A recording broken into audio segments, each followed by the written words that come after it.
everybody. Welcome to Workshop 5. Thank you for continuing to join us.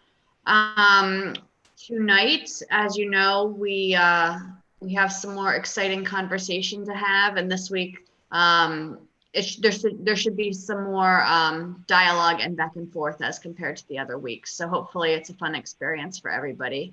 Thank you for those of you who were able to fill out the survey. And with that, I'm going to hand things over to our consultant team.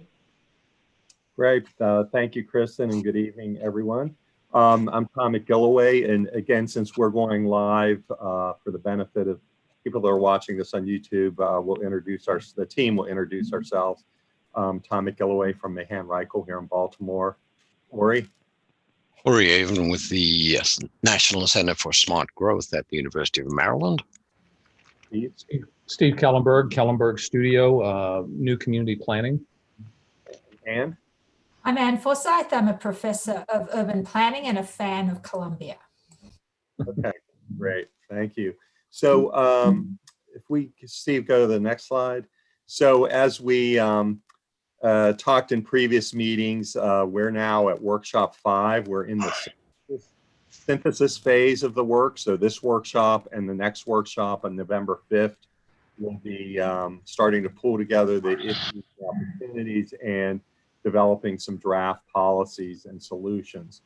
So tonight we're going to focus on the recent survey responses that I think most of you took. We appreciate that. We know it was a quick turnaround on that. We'll review those survey responses that started to identify some preferences and key issues, and we'll discuss then following those some draft policies that are organized into the beginnings of a framework for a vision plan. We'll have this discussion will focus on, we're hoping to get to the 6 topics of diversity, open space, civic engagement, housing, transportation, and redevelopment. And then at the next workshop, focus on governance. If we run out of time, we have some flexibility. We may move the redevelopment to the next workshop as well, depending on how we are doing on time. Also at the last workshop, we had talked about having Don Elliott at this workshop, but our team, after discussing this, we thought it would actually, his expertise would be much better utilized if we had him at the next workshop where we're talking about governance and starting to discuss implementation strategies. And then after we've had a chance to discuss the draft policies this evening. So after our discussion on policies, Ori would do a short heads up on a land use game that's being planned as part of the general plan update, and he'll give you more information on that after Steve talks a bit on reviews the policies. So at the last workshop, I believe, Kristen, did you get to distribute the notes? Okay, great. So some themes that came out of the last workshop. Again, we had some great discussion. There's some conversation on why we chose the master plan communities that we did as examples, what was their relevancy, and essentially it's because these are communities that have been maturing and that are facing some similar redevelopment issues that we're discussing. There's some conversation about the importance and need for goals, and they really have to become the foundation for the aspects of this vision. And that they need to be driven by the board and the village reps. Out parcels, there was a lot of discussion on out parcels, the quality standards, the development for those, but also identifying and establishing the overall exterior boundary for Columbia. Transportation and challenges and opportunities, recognizing that mass transit is a challenge, the need for an east-west connections, especially non-car dependent options. And then with our locations near tech hubs, that Columbia is really well suited for some different pilot programs on unique on alternative transportation methods, autonomous vehicles, et cetera. There's a lot of discussion on the needs for design guidelines and area plans related to village centers, the out parcels, infill parcels, as well as the employment centers. And then there was some discussion on balancing of keeping public input without overburdening the development process, so that the public input is a continued important part as we move forward. So in the agenda today, we're going to really focus, the bulk of this will be on items 1 through 6. The survey will hit the survey topics and identify and discuss some draft policies. After each one, we'll have some discussion, and then we'll proceed on to the next steps after that. And as I said, we may, if we need to, we'll push redevelopment to the workshop number 6. I'll turn it over to Steve. Sure, thanks, Tom. So here we are. We've we've spent the last 4 meetings going through a series of topics in quite a bit of detail, and we've started to have discussions on them. Probably not as much as we need to have, but that was part of the design, because we have it today and then a couple of weeks, a whole nother session to kind of jump in on each of these topics and develop them further. And we felt that this questionnaire that we did would help us, start to build some consensus on direction. And I think it has. I think we're pretty excited about the questionnaire and what came back, because there was a series of topics that had some pretty strong consensus on them, and there were some that didn't. It was a big surprise, right? But I think it gives us the ability. We took the liberty, if you don't mind, to kind of take what came out of the questionnaire and actually start to form up what we're going to call kind of candidate policies or draft policies. Now, what you're going to see tonight is not so much a sort of real highly organized, methodical sort of organization of those policies, because we kind of kept them in the same order as the questionnaire, so that we could sort of use the questionnaire as a trigger for our discussion and sort of setting some direction. But in our next, after tonight, in our next round, we'll start to think more about how to put these policies together in a more coherent kind of package. So what we're going to do is we're going to go through quite a few slides and a lot of information, because there is. We'll get as far as we can. There are 30 questions. We're going to take the first maybe 75% of those, try and get through them tonight. And then the first slide will actually be the question and the outcome of the survey. And then the second slide will be our interpretation of that feedback from the survey in terms of some policy direction. And so what we're going to ask you to do is to be patient and let us go through, like for diversity, for instance, we have 4 or 5, questions and 4 or 5 candidate policies. What we'd like to do is go through all 4 or 5 of those first, because if we don't do that, you don't know what's coming next, right? So we'll go through those 4 or 5, and then we'll open it up, and you all can help redirect us and refine what we have so far. Hopefully that kind of makes sense. So we're going to sorry, can I just jump in for 1 second, Steve? I just wanted to respond to Becca's comment about the survey feeling very controlling and directing and leading. And maybe you can just say a word about how you generated the questions, what process you went through. Sure. Yeah, the survey, what we did was we went through the notes from all of the meetings in detail. And I would say it's maybe 70 to 80% of, in our review of the notes, what we heard you say were things that you thought were important. And so we took that, and that became the basis of the survey.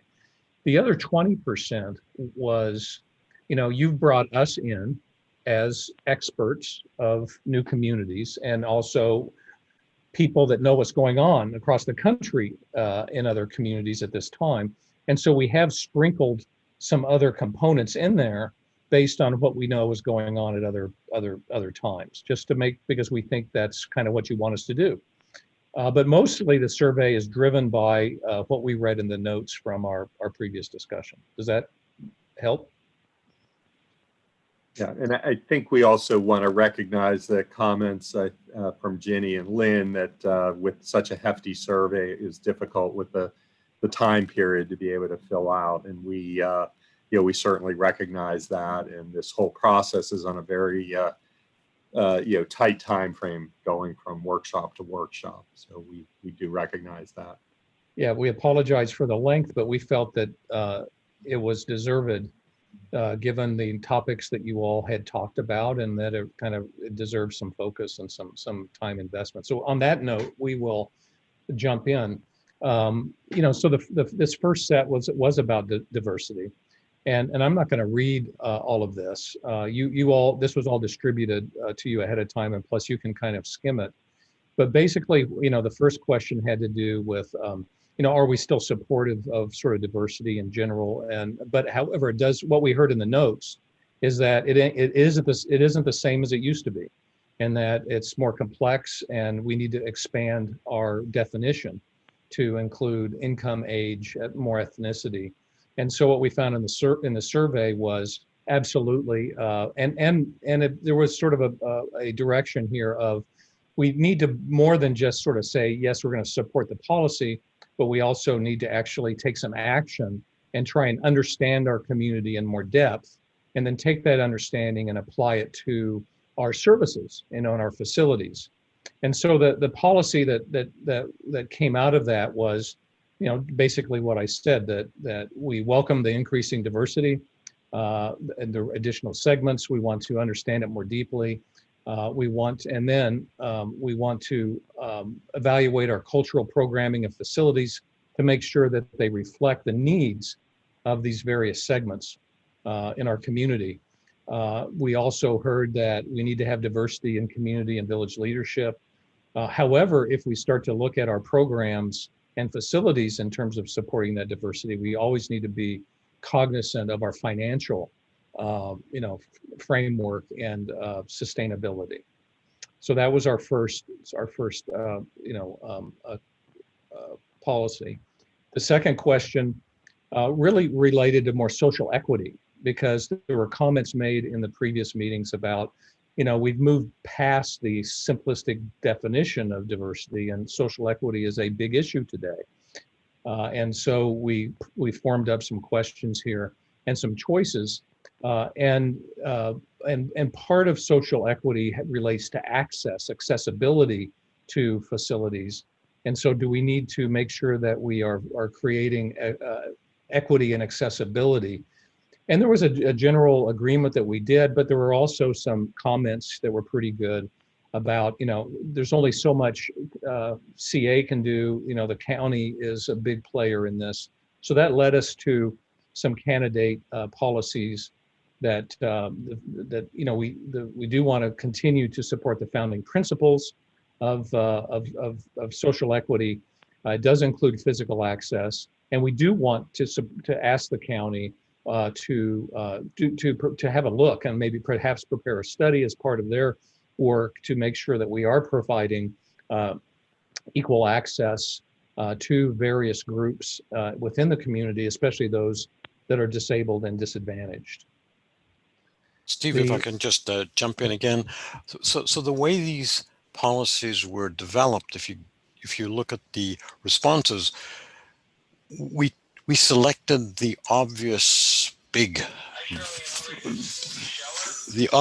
vote getters in framing the policies.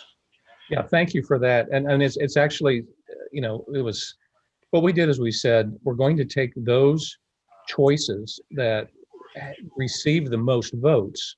Those would become the core, but we're not going to restrict it to that. If there were other choices that received significant votes, we would also blend those in and include those as well. So it's not just as simple as the highest vote, but it's also others that were, clearly seemed supportive. And also if there were other comments that were made, we tried to work some of those in as well. The third was related to diversity as it relates to affordability. And that here there was a strong support for continued supporting affordability, in the community. However, as you'll see in this section and also in the housing section, there's a lot of discussion here about, we've done a lot, and it's time that we that there's a greater distribution of affordability across the county. And also within Columbia, there's probably too much concentration of affordability in some areas, and there needs to be greater distribution. So you'll see that as a theme coming up in those.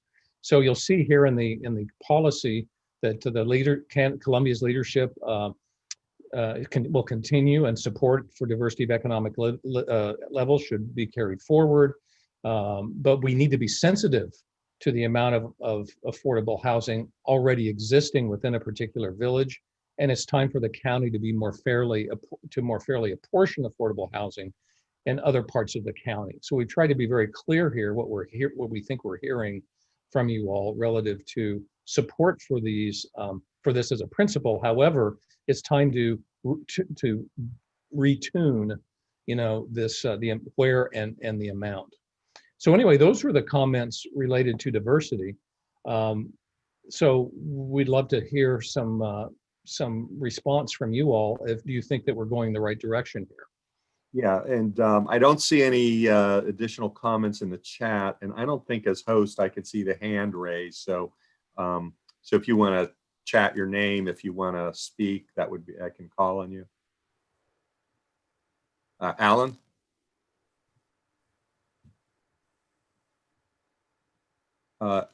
Alan, you might be on mute. Is that better? Yes. Okay. Alan was, or Becca was Alan earlier. It was just the wrong name on my computer. I guess the only concern I have is that second, second goal to disperse. I think that, as the second part points out, or there's fairly apportioning to other parts of the county, it doesn't make sense from an accessibility point of view to put a lot of affordable housing out in the western part of the county where it's not possible to get anywhere. And there's nothing easy to get to.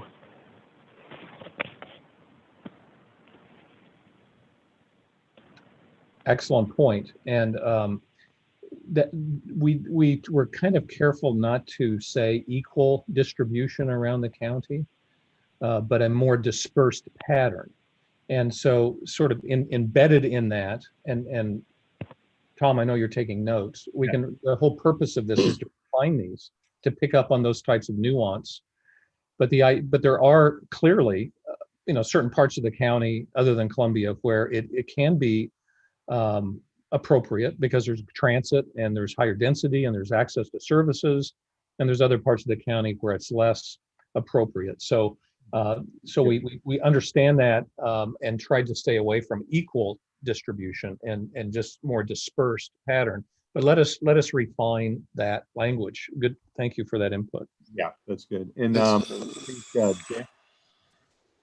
yes, I'd like to see more of a connection here between the school districting and the affordable housing.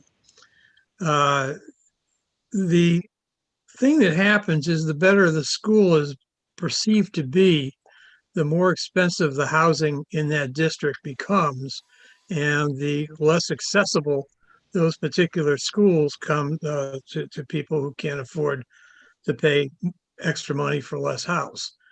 And I recently got some mailings from some of the school board candidates, and one of them seemed to think, well, that's quite all right.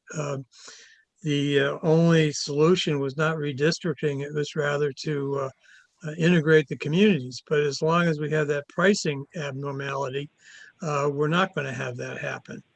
So I think we need some reference here to the effect that schools have on affordable housing.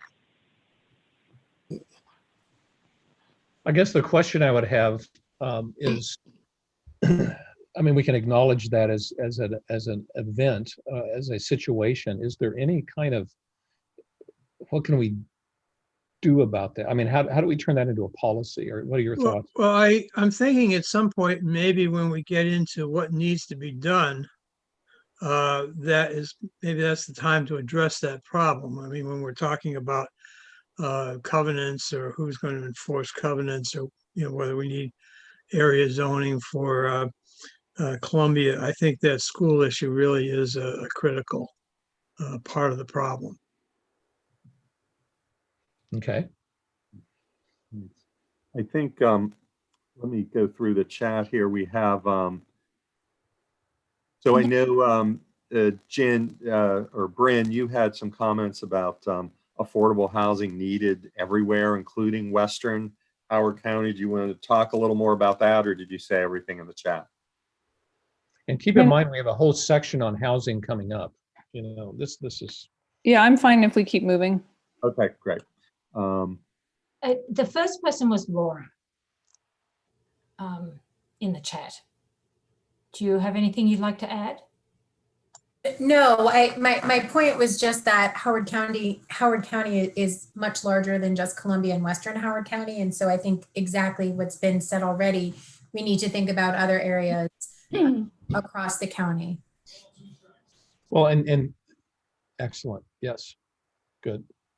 And if we're lucky, we'll have an exercise at the end of this whole effort that will allow us to actually do some spatial locations for housing and exercise. We'll see if we can make that happen, but that'll really be fun if we can do that. Paul, you had your hand up, I understand. Sorry, I didn't see that. I don't see your hand as a leader here.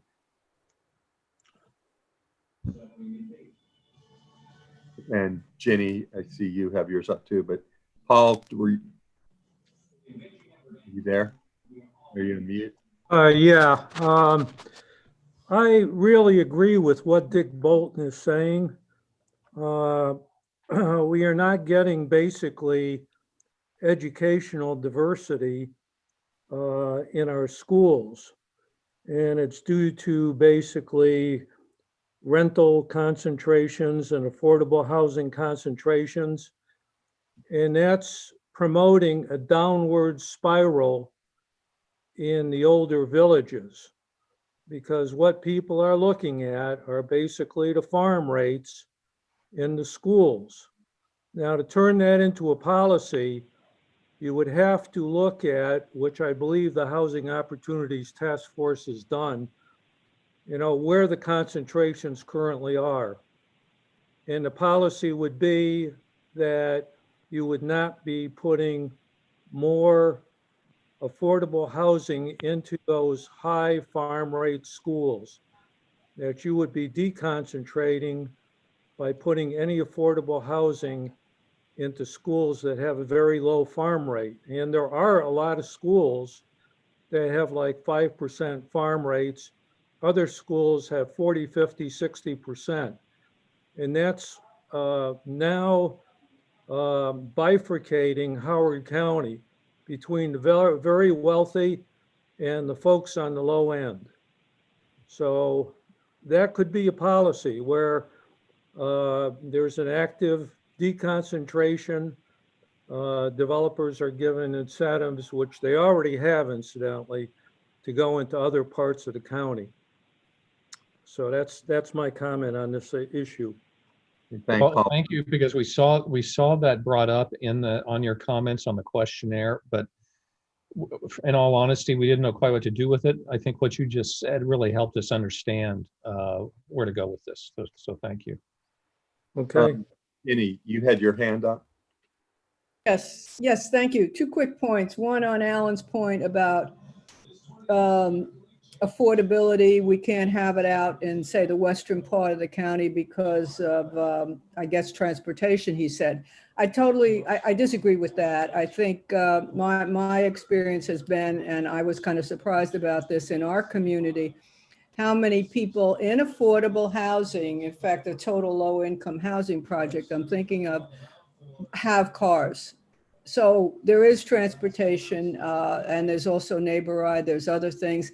Not, but perhaps we need to do more. I think we do, but to rule out affordable housing in a huge area of the county, what we call the rural area, or already Maple Lawn, Fulton, Clarksville, et cetera, I think does everybody a disservice. And I totally agree with what Dick and Paul was saying. It then adds to this equity issue in our schools, and we are just continuing the same practice. We have got to crack this. We're either Howard County at large cares about the need for affordable housing, or we're talking about segregation in certain areas, and that's how we're going to handle it. We've got to make up our mind. We can't keep playing games with this.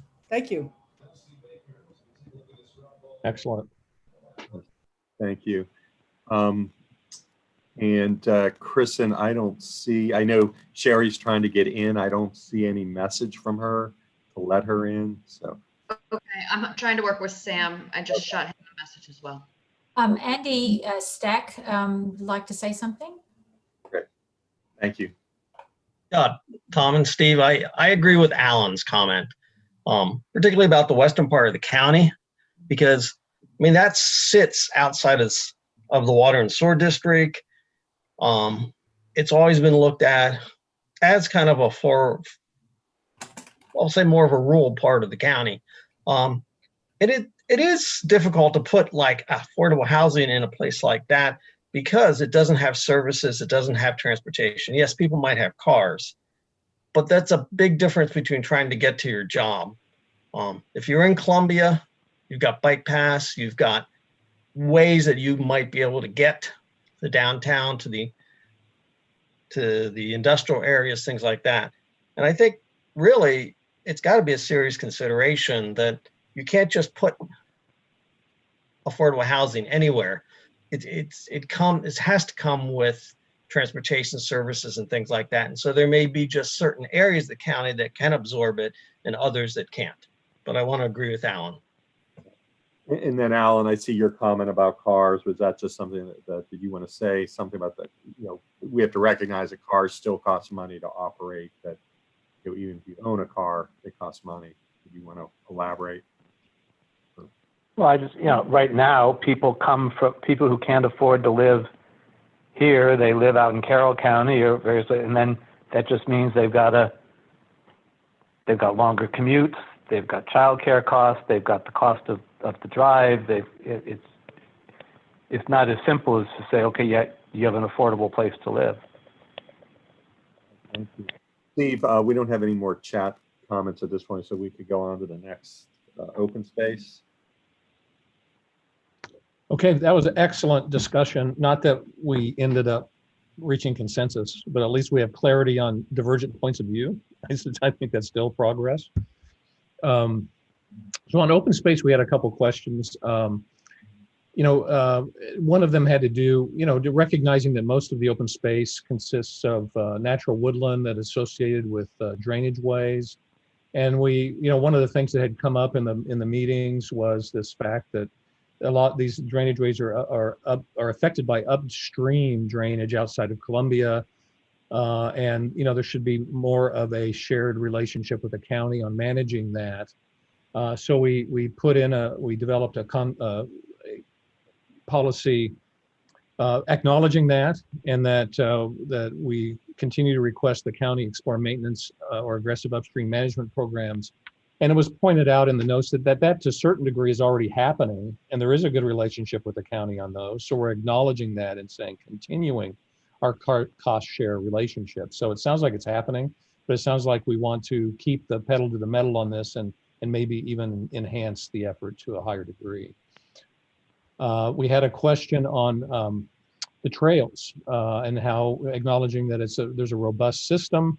Nobody felt that the status quo was just fine, and pretty strong feelings about the need to do more in expanding the trail system and at least looking at it in terms of multimodal activity and reinforcing the county's Walk Howard program and get that going maybe more aggressively. So we created a policy that acknowledged the Walk Howard program. However, we need to accelerate funding and implementation while increasing diversity in active mobility options, walking, biking, scooters, e-bikes, e-scooters, which you all have been addressing.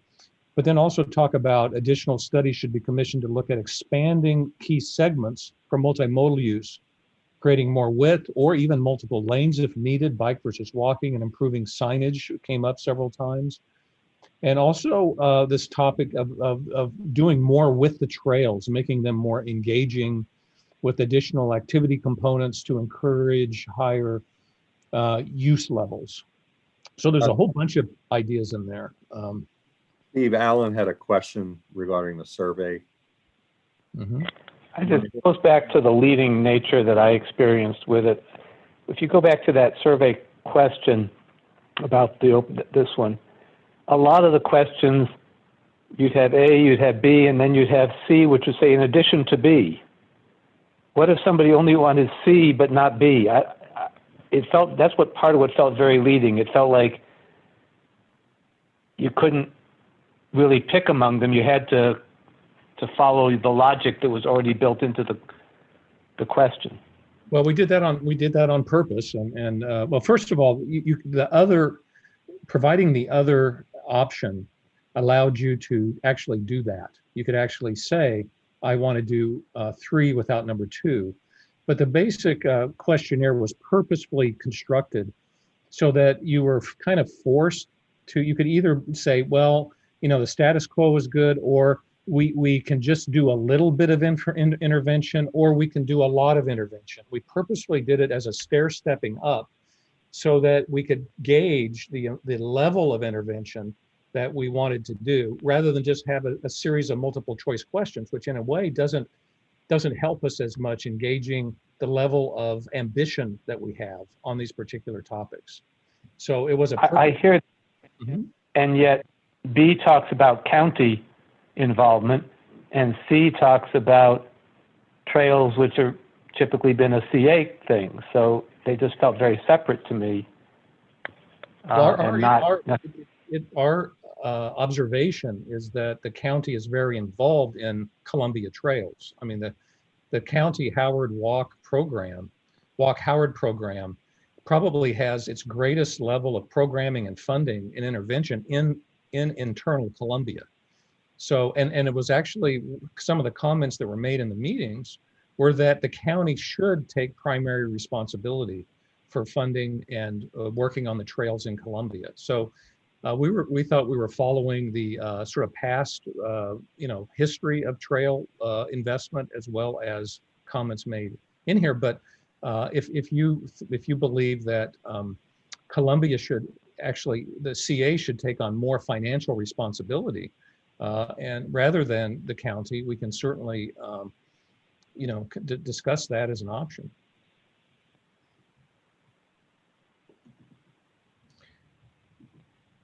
And Kristen or Jessica, do you want to make any comments on the fund? Who funds the trails or who funds improvements on trails? Just for clarification.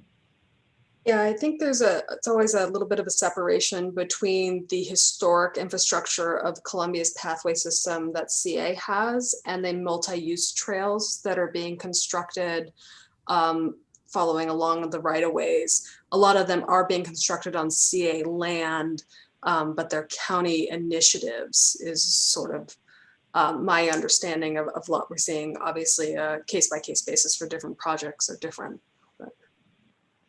This is good input. So the county is focusing more on adjacent to streets in the county rights of way, or on CA land adjacent to streets. The more internal trails, the historic trails, as you say, are more CA responsibility. Yeah, and that's just following natural patterns. I will also say that the county's initiatives have often been focused on the missing gaps in the link of the historic system. And a lot of times those are crossing county right-of-ways or are on lands that are not CA owned. So it's more about collaboration between various landowners. Dennis can actually speak to this as well. Yeah, and I see it's comments from Janet and Brad. I was going to maybe wait until Steve finishes with this section, and then I'll call on you. And as I finish, let's be thinking about how you want to modify this, because I understand now the distinction, but I'm still not clear on how we would sort of modify this to be more targeted and more appropriate. So I already covered this one, and the main point here is there seems to be support for relooking at our trail system and trying to get it to be more multifunctional and more multimodal. I mean, that's the real issue here, and so. If we don't think that's the case, let's bring that up. The next question really relates to the recreational facilities provided in the open space. And here, what we're hearing is that, yeah, everybody agrees that CA does a great job and it's a robust system, but there seems to be quite a bit of discussion about we do need to relook at it in terms of what facilities are sort of achieving the highest cost benefit and the greatest value, especially relative to the fact that there's some financial challenges that are on the horizon or in the near term or midterm. And so we do need to look at the system of programs and facilities in terms of where are we getting the most value, the biggest bang for the buck, and also are there some that need to be sort of improved or refined or recurated to be more in touch with the diversity issue, emerging demographics, and sort of current state of the art facilities. So there's really kind of two themes. One is what are the cost benefit, and so we might need to do some tree trimming. And the other is how, on the other hand, are there some that need to be reinvested in to bring them up to date? And then also a little bit here about natural systems. We introduced this in our presentations early on because, again, other master plan communities are sort of are acknowledging the ecological value and sort of the science of open space. And so there does seem to be some support, quite a bit of support in acknowledging that. And so, in terms of policies, it's just, diversity is as well, natural systems attribute. And so should we sort of ramp up our perception and our thinking about our open space from an ecological viewpoint, sort of ramp up our educational programming, interpretive signage, and also more from a more intervention standpoint, where opportunities present themselves. We said aggressive reforestation. I think in the questionnaire we were challenged with that, and it should be more selective and surgical reforestation where it makes sense, and habitat enhancement, and incorporate those into our open space and management programs. And then it was also suggested that the county should be a partner in these efforts as well, as sort of consistent with our first point that we made about upstream impacts and so forth. Then we had one that should we expand the open space system, and there did seem to be support for sort of incremental open space. I mean, obviously there's a financial issue here on expanding, but it was so we sort of tempered the policy to relate to sort of incremental as population grows within our physical constraints, and as redevelopment occurs. Obviously, those are opportunities for additional modest parks and gathering places as a part of development rights being given. And also, we brought up there's underutilized land in Columbia and around it. Could we push the county to provide some funding potentially for, as opportunities present themselves for acquisitions for some of these underlying lands in strategic locations to meaningfully enhance the open space system.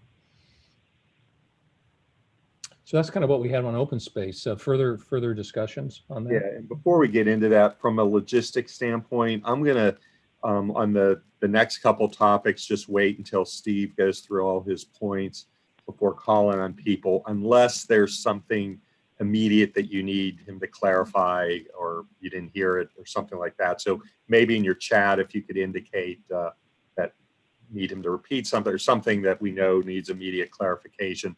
Otherwise, I'll just wait until the end of the topic and then call on folks. So with that said, Janet, you had put your name in early on. Yeah, back to the trail discussion. Based on the conversation, it just sounded like the county's investment in the trail system was kind of exaggerated. Columbia Association manages 95 plus miles of pathway, and I'm happy that the county is tapping into those for its walk and bike initiatives. I mean, I think it's a huge benefit to Columbia and Howard County in general. But I just wanted to point out that I don't think there's any, to my knowledge, investment from the county in those things that CA had in place. Even if there's increased usage and or traffic on those pathways, that's still CA's financial responsibility for those. So, I think someone else mentioned that the county tends to focus on those gaps, and that is probably the case. But there's a huge amount of internal trails that CA manages that the county has zero investment in, to my knowledge. Okay, thank you. Brad, you had a comment there. You see a role for both depending on land ownership. Did you want to expand on that at all? I think I think the conversation went on to kind of make my point for me on that on that respect. The open space, though, I do want to make the point. Open space is CA's greatest asset, and I think on the final draft policy, a few slides ahead, the wording that we should, maybe think toward having development include open space is not strong enough for my preference. If we look Expand. at, this one right here. Expand on your point, please. Sure. So as redevelopment occurs, additional parks and gathering places should be provided in exchange for development rights. That's good. You know what? Maybe it was, as it was read, it was summarized differently than that, because I'm reading the text back, and as I hear it coming out of my mouth, it sounds fine. Yeah, scratch that. I'm happy with that. Sorry for mumbling.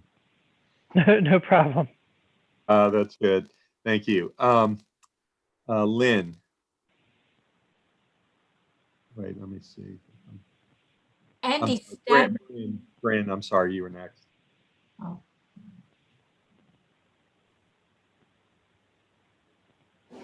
There was a debate back and forth about who paid for the CA, for the path between the downtown and the community college. And I think that was largely completed.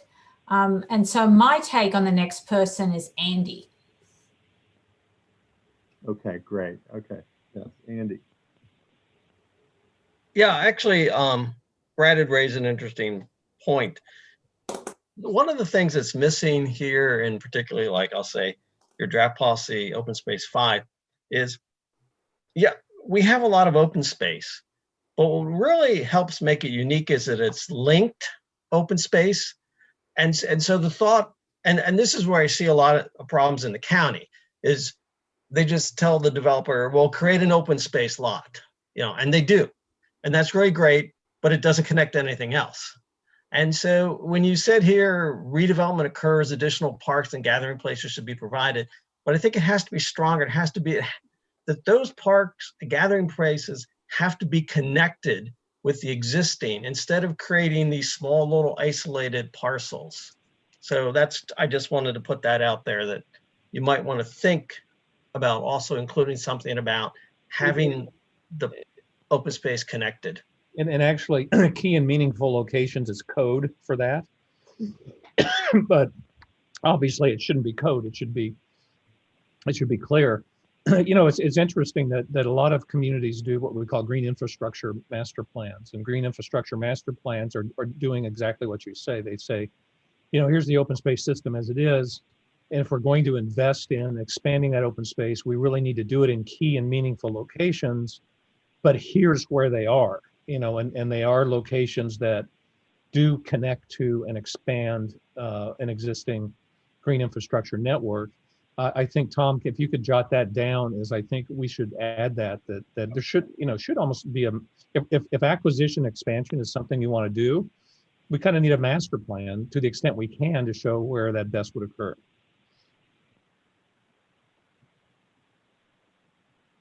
Or at least that's what others do, if you agree with that. Yeah, I think that's great. I got that. I think that's a very good point. So Alan, your comment, I think you're just expanding on that about, do you want to share anything on that, or did you say it in the chat? Well, I think for me, I want to emphasize that for me, it's a meta policy, that it's one of the problems with breaking things down into component parts like diversity and open space and whatever is it's easy to lose sight of the whole. And one of the things we've lost sight of, in my opinion, over the decades is the sense that rather than things just having to comply with a set of rules and policies, they've got to also be part of a plan. They've got to be part of coordinating with each other. And that doesn't seem to be part of the way the county handles it right now. Yeah, everything's so interrelated that you can't, if you start to look at it in the vacuum, it loses. I'm glad you brought up the notion of meta policies. I really like that term. I use the term overarching policies, and it was brought up in a previous meeting in that it was kind of a little bit of a didactical question of how can you get into the weeds like we are without having overarching sort of meta policies, and on the other hand, how do you develop overarching meta policies without understanding the components? And so I think the path we're going down here is, doing what we're doing. But I think in our next session, we're hoping to come back, and kind of revisit it at a meta policy level.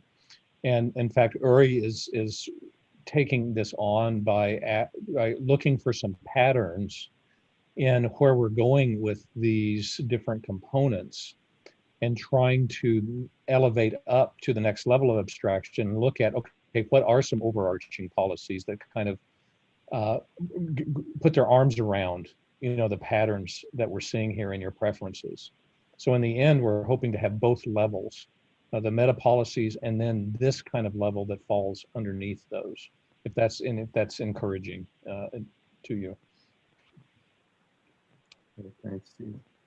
Shall we move on?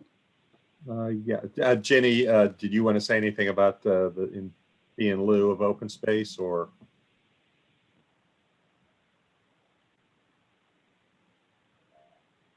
Jenny? You're muted, Jenny. Thank you. I'll be real quick. We currently have a policy of fee in lieu of affordable housing for a developer, and instead of locating on his site, we give the county money and it's located elsewhere. Perhaps this would be something where, if, as you said, the county has a real good open space policy and what is needed where, and a developer gets approval for higher density or just to build, but there's really makes no sense for him to donate any of that land for open space. It just doesn't meet the master plan, but he would have to contribute a certain amount anyway to this fund where it could go to developing open space as part of a plan that does make sense. That's it. Beautiful. That's great. I love it. An open space that has more meaning in a different location. Civic engagement. There were just a couple of points here that came out of the notes. Columbia, and all the studies we did and all the rankings, it ranks very high. However, there is a desire here. You can see there's a pretty strong consensus that we need to. It's a good time to kind of look at as we're coming out of the coronavirus. It's a good opportunity to kind of reevaluate the programming and the cultural programs, the concerts, festivals, the various facilities, and see how they align with the demographics, the ethnicity, the age groups, the younger populations, the older populations. So we codified that in a policy saying exactly that. But then we also got some comments on, there are a lot of groups out there, entities that know a lot more about it than CA does, and that we should really identify those groups and really leverage their expertise and their knowledge of these different, civic and cultural, opportunities, and utilize them in helping refine our civic programs and cultural programs. We also had a question on, and this was one that is completely force-fed by us, and I apologize if you don't like it, because this didn't come up on anything that you all did, but it's just something that we're aware of, and that there are master plan communities that create these apps and these web-based platforms that are exclusive. They're not intranet, they're internets for a community. And they're amazingly effective in creating connectivity in the community and in creating affinity groups and clubs, hundreds of clubs and groups. And you already have a lot of that going on, but it's just a question of, in the 21st century, do we want to at least explore this idea of doing something like that? And so we created a policy that at least says, let's explore and see what something like that would look like and how much it would cost, to do. And that's kind of it on civic engagement. Are there comments or additions, refinements? Jessamine, you had something? Yeah, if you could go back to the first survey question in this little area here. I do think it's worth noting that, when I looked at this, I thought, oh yeah, we definitely need to evaluate other events and expand. But as I look at it again, I totally agree that it shouldn't be necessarily CA who is doing that work. I think that's kind of above and beyond what CA's role should be, in my personal opinion. There are so many, you said someone had the comment about there are so many, public and private entities who can help with this, that I think it should be more of a collaborative effort throughout the county, and that CA shouldn't own that. That was just my thought. Excellent, thank you. I mean, it's interesting because different master plan communities do it differently. Some actually have an entity that this is all they do, and it's within a community, within an organization like CA, and they have funding, and others, don't. So I think it's what's appropriate for Columbia. Having a role in facilitating that, what other groups are organizing and doing, but they're more of a facilitator.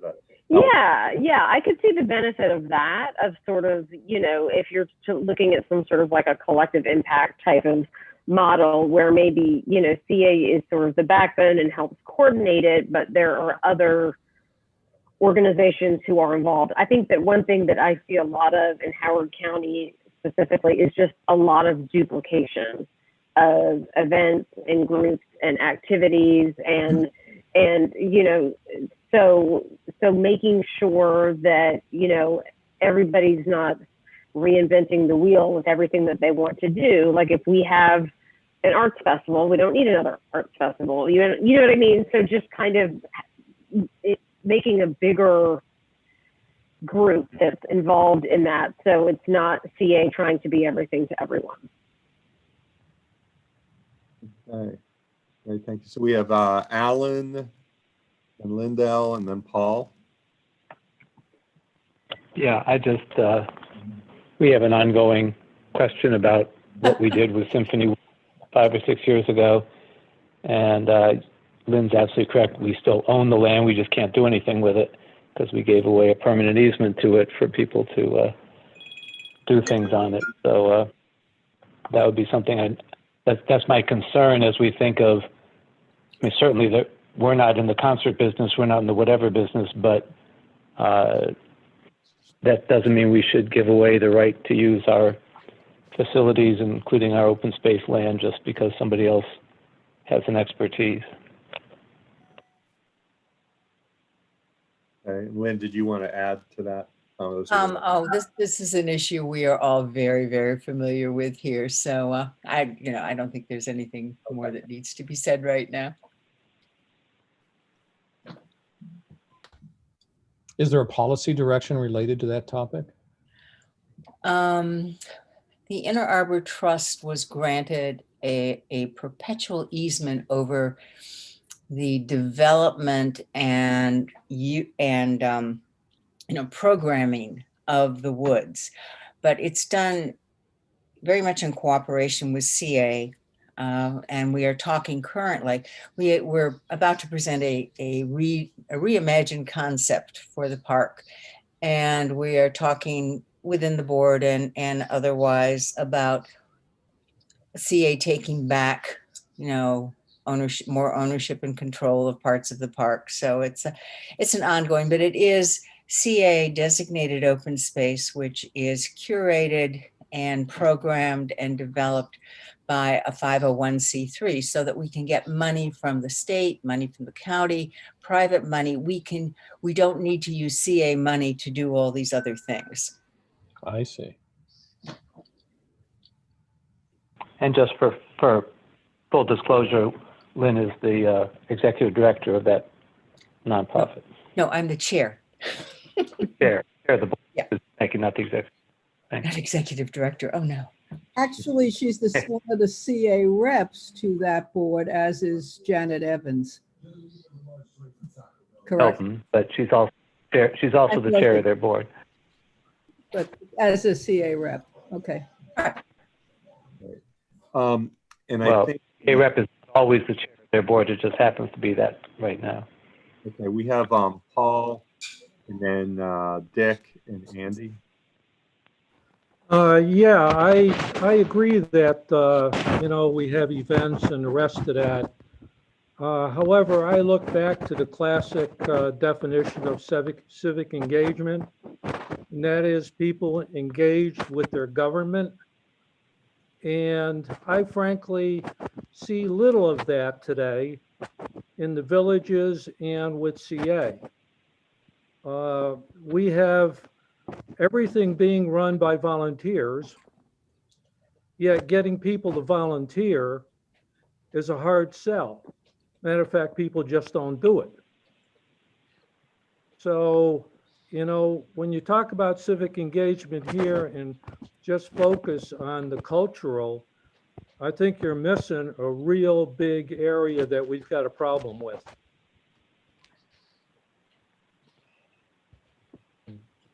Great point. Thank you. Dick. So can I just follow up with Paul and ask, in terms of policy, what would that express itself as? Are you asking me? No, I was asking Paul, in just following up on his observation. What might that suggest by way of policy action intervention? Well, it may be that you need some education for folks. But the other thing that I think is a real issue, people are giving up their time and their talent, and basically they get little return for that, other than they're involved in the community. And I know that this is an ongoing problem with all kinds of clubs and everything else.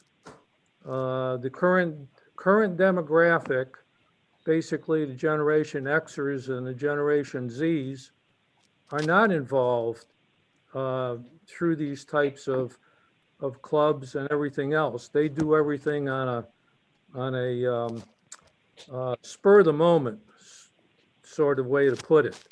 There are some exceptions, but that's what I seem to be seeing. Now, how to turn that into a policy? I honestly think that CA and even the villages should be doing more outreach. And I'm concerned about what's going on here because we have a very small group of what I call committed Colombians who are making decisions for policies, and yet the wider 100,000 plus people that live here are having no input. So that's my viewpoint. Okay, now can I jump in? Yes. Yeah. First of all, that Symphony Woods thing, that's a whole other issue. That was probably the dumbest thing that CA ever did. I think there's a growing realization of that. And I think we're making some progress on resolving it, but that really doesn't belong in this conversation. I wanted to talk about the in-lieu payments, and they've been a disaster. The county doesn't charge enough for them, doesn't make enough of a demand for them. We had a situation where instead of water retention, stormwater retention, people were making in lieu payments, and nothing happened. And that's why Elegant City flooded twice, because the facilities just weren't there because the developers paid to have them someplace else. And we see that also with affordable housing, open space, anything like that. If you're going to use in lieu payments, you've got to have a place where they're going to actually be spent, and they have to be significant enough so that they are worth our while. Otherwise, we're just going to have chaos without any controls in our community. Excellent. Thank you. Thank you. Okay, so Andy? Yeah, I just wanted to take a little look at the policies. I was thinking one of the things you might want to consider is that civic and cultural activities, are important to a successful community. And so the general plan needs to ensure that there are places for these types of activities to occur.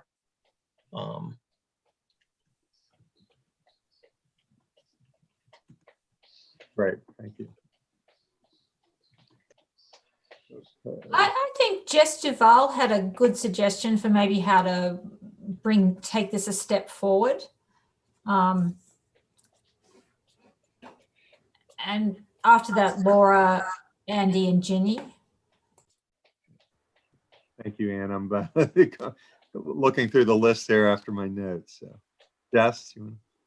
Yeah, so you were asking Paul how that could be made a policy, and that would definitely be tough. We can't force people into civic engagement. But whereas when I saw the idea of the community intranet, I sort of thought that was a little cheesy, but at the same time, something like that would create a common space for people to be engaged and to be involved. Since some people can't attend meetings, and of course, who knows if we'll ever be attending meetings again, that having other ways to be civically engaged, having some sort of, communication platform could be useful for that it could help with that. It certainly wouldn't solve the problem, but it certainly could be a step in the right direction. Laura? Yeah, so I think that was also my point, to kind of echo what Jessica was just saying, is that it is harder to engage certain groups. I'm actually a Gen Xer. I'm just on the me too end of it. Yeah. So so my kids are older now, but I think that when we look at kind of civic engagement, we need to think about things that target that population. So for instance, thinking about things related to school and who's going to be on the school board and, things of that nature, and also space. I think that a lot of people don't understand how the space works in our town, in Columbia, whatever you want to call it. And so there's just a lack of education about Columbia and what it stands for. And I'm our architectural liaison and for the Wild Lake Village Board. And it's amazing to me how many people don't know that they can't widen and pour a driveway without permission, or, paint their house a completely different color. And so, when those types of things get brought to people, they're like, yeah, oh yeah, I didn't know. So I that's why I think also that an intranet would be beneficial, because people just don't know. And so, yes, there is a smaller group of us who are more educated and more invested. But I'll tell you, when my kids were in elementary school, that's where I spent my time. I was not sitting on this type of board because I just didn't have the bandwidth. So we do have to come up with more creative ways of engaging community members other than doing events that they might not go to because one kid has a soccer game and another has a softball game. So we have to think about how we can do that. If we do have an intranet, my thought would be that it absolutely needs to be monitored. My initial, when that came up, was thinking about Nextdoor. I don't know if all of you are familiar with that, with the Nextdoor, which is, it's incredibly valuable and there are lots of great information, but there's lots of very damaging ranting information as well. And so that would be one of my concerns, that we would need to be mindful about that. And that we do need to think differently, as there is an older demographic on this committee, about what the younger, and we're talking all the time about getting younger families into our community and making it more desirable for them. So we need to think about how we're going to engage them in a similar fashion. I would just note that the notion of the internet is by definition a little aged and a little behind the times. I mean, today it's really social networking, and there's multiple platforms, and I think what this could translate into would be a broader sort of campaign of bringing in some different age groups, helping design social network platforms that are sort of cool and trendy, and reach out and sort of engage those different groups.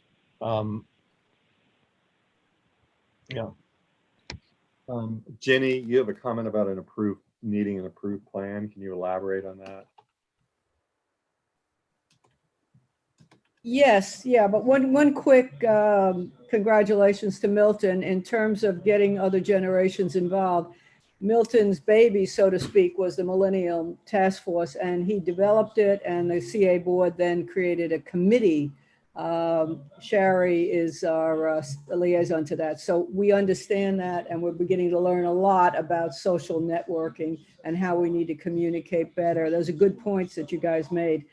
As far as the fee in lieu, what I am trying to say is, one, we need a county-wide, which would include the Columbia area, obviously, system of what open space, walkability, riding your bike, et cetera, really means, and how people can use it. That's not just an isolated Columbia system. And as part of that, we need to figure out how we're going to fund it.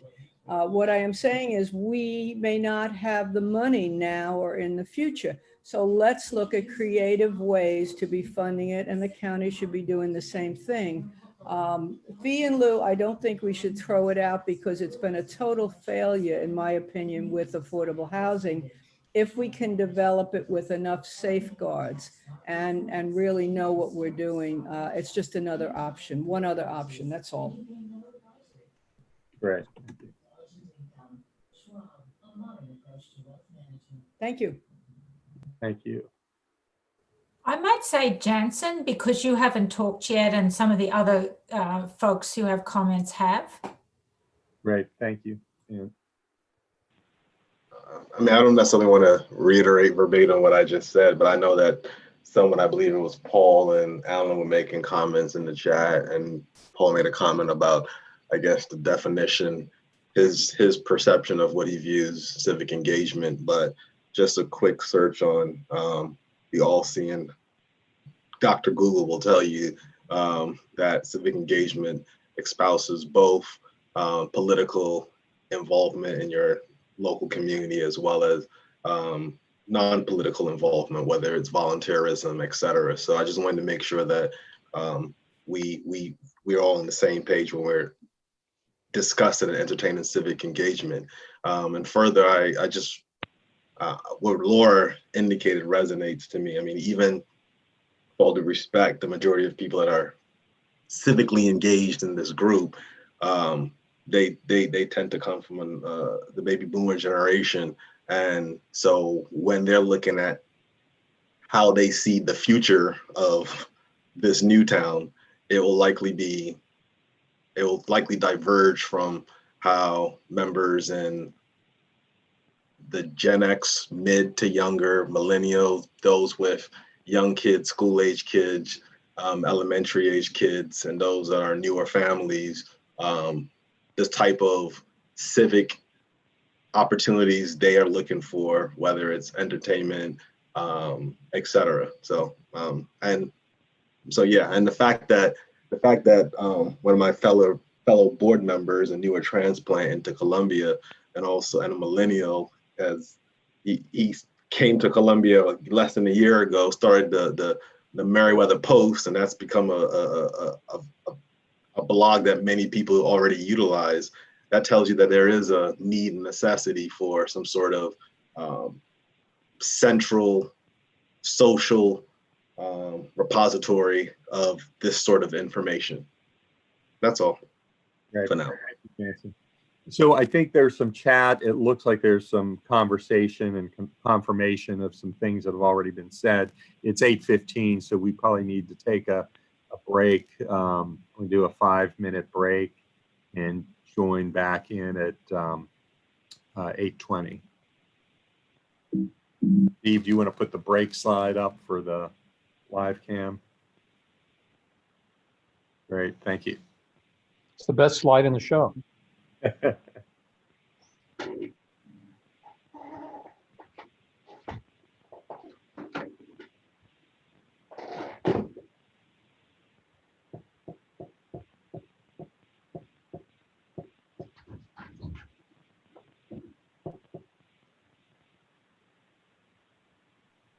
Kristen, are you still there? Yes, I'm here. Yeah, I'm not seeing, you said someone else was trying to get in? Yeah, Lynn, Yeah, both. Lynn told me she had gotten booted out and then couldn't get back in. Okay, yeah, I don't. Is Sam here? Sam, are you out there? Did that happen to anybody else? I think it was just my computer. Oh, okay, you're back, Lynn. Okay. Oh, you're back. Oh, Yeah, I'm back. okay. Thank you, Kristen. Yeah, it caught me. Never mind then. Okay. Thank you. Okay. Okay. Yeah, I don't, I'm not getting any notifications, and like when someone's trying to get back in for some reason. Okay, we're glad you're back.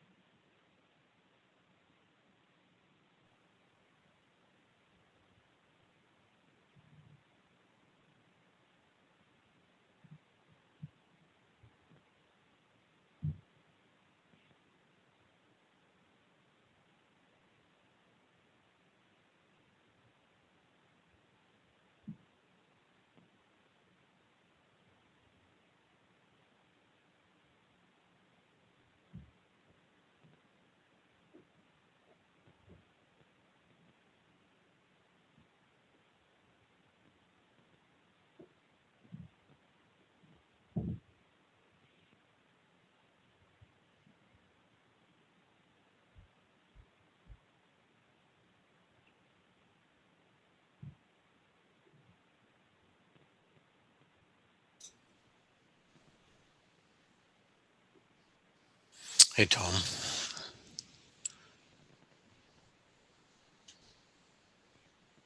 You're muted. Yeah, I'm just sending you a chat. Oh. Is that where you're gonna? Now you're muted. Just wanted to make sure you saw my message. Yeah. No. Okay.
All right, it's 8:20. Why don't we get started up again? Steve, I guess we'll have housing, then transportation.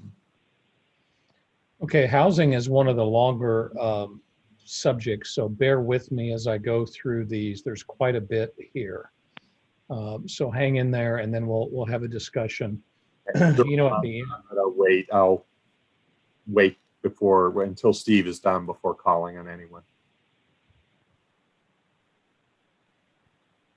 Okay, go ahead, Steve. Sorry. Oh, you want me to go ahead? Okay. Yeah, I was just reminding folks I'm not going to call on anyone until you finish your.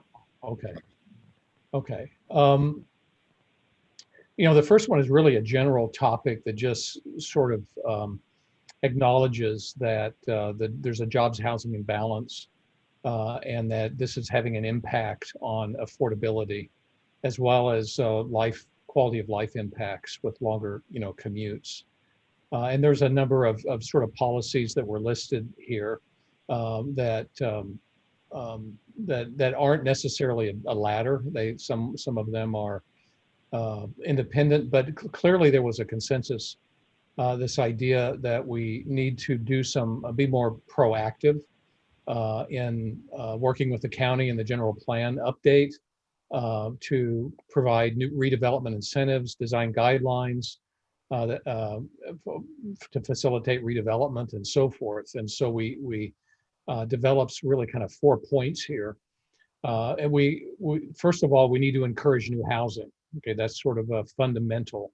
And you can, we make that statement purposefully strong so we can talk about that, okay, and tonight.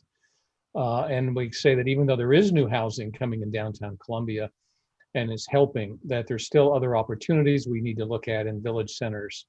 But we should do that in a meaningful way and by doing village center and focus area plans.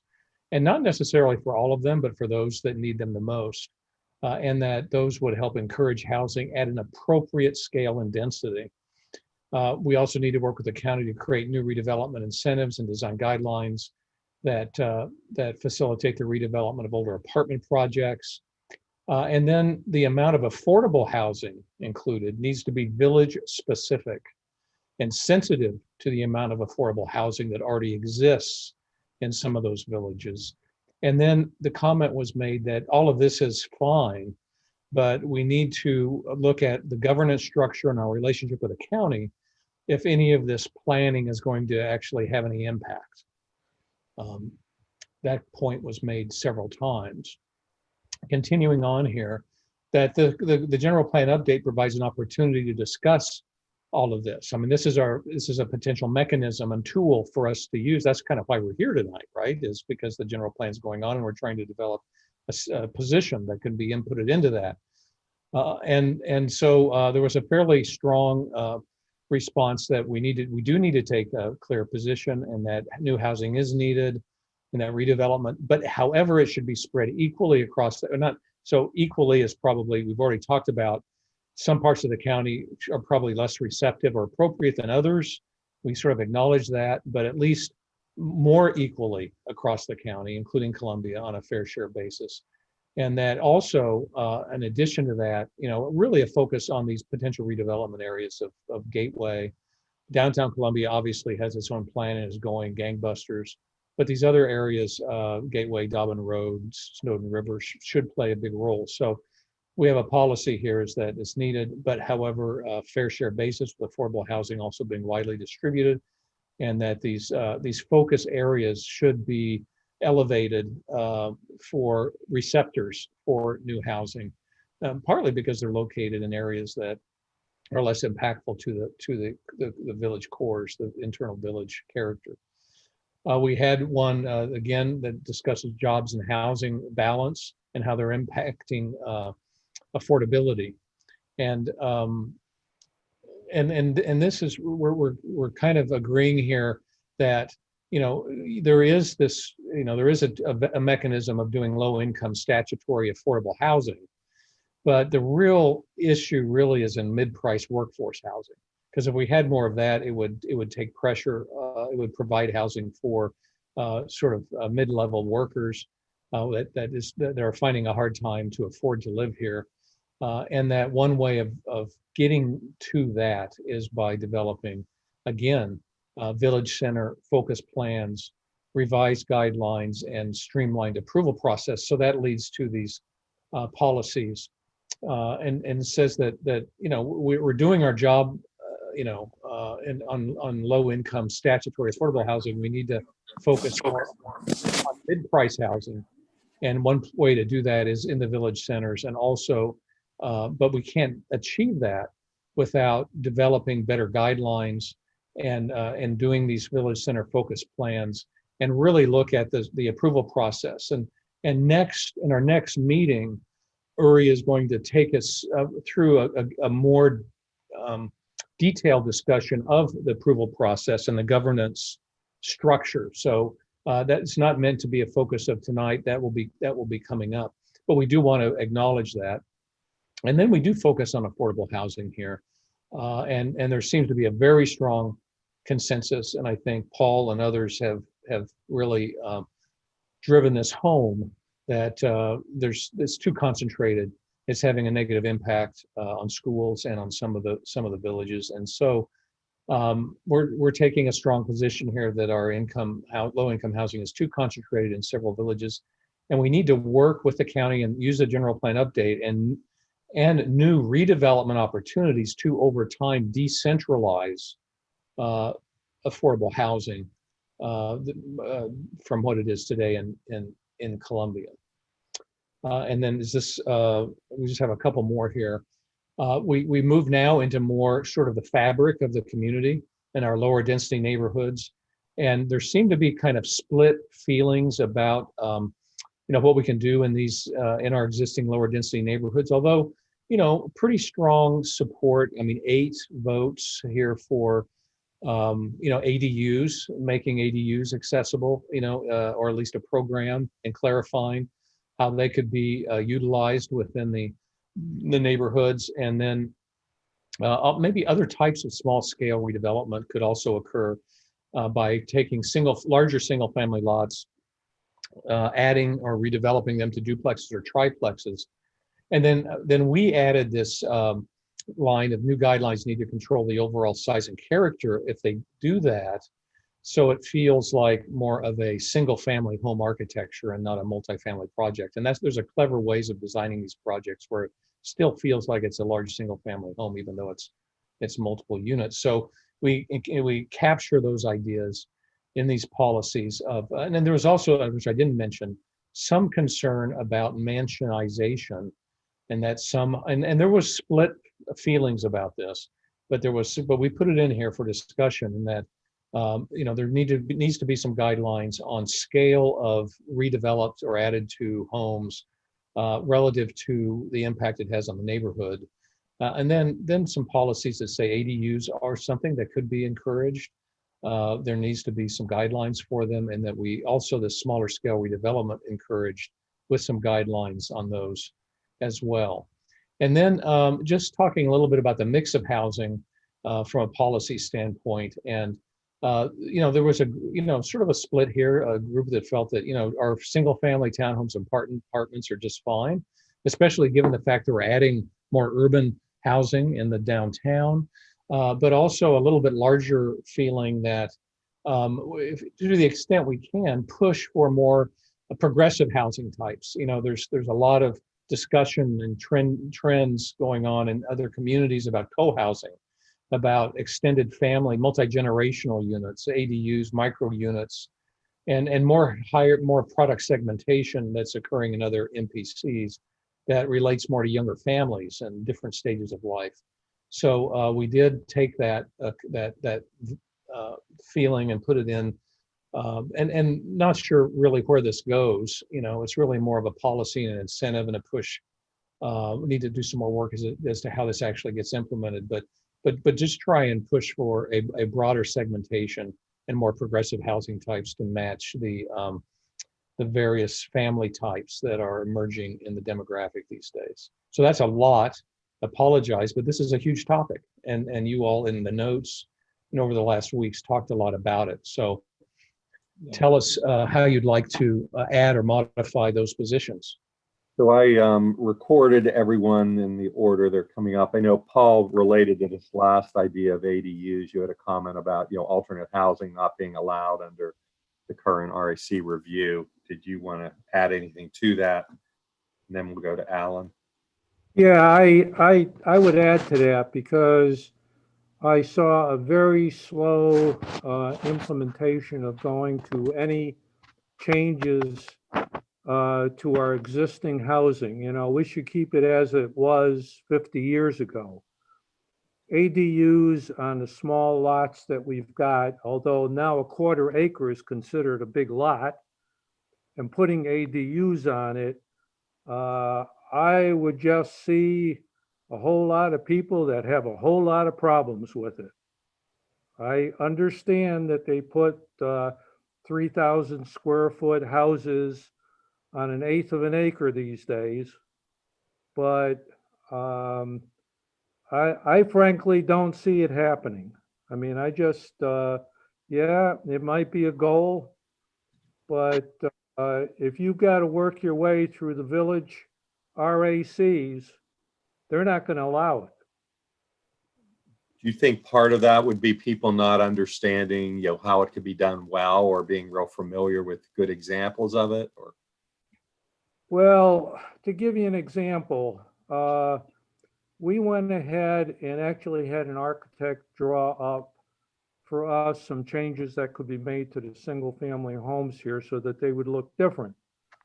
Nobody has ever taken those changes up.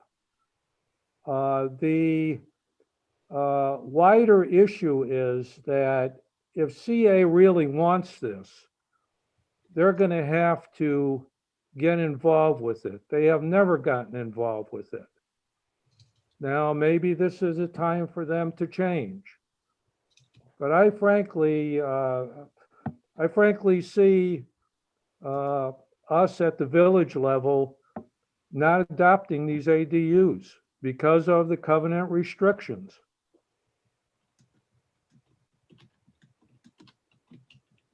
You're saying the covenant restrictions would prohibit them, and changing the covenant restrictions is not something that's going to happen. Well, the covenant restrictions are in the eye of the beholder. They basically, we set the guidelines. We have guidelines for each village on what we're willing to accept. Of course, people can come in and ask for it, but they can ask for it and it can be voted down. And from that point on, it's hard to do anything. Mm-hmm. Thank you. Alan, your comment about hating to lose the core Columbia value. Well, I'd also say that a couple of things. There must be different ways people do ADUs, because I have an accessory dwelling unit. On my property, it's a basement apartment, so I made no real exterior change, but was able to create an accessory dwelling unit that was fully approved, and in fact didn't have to go through the village covenants at all. And I agree with that. I like the second time through policy, that one bullet you had. It was a draft policy around,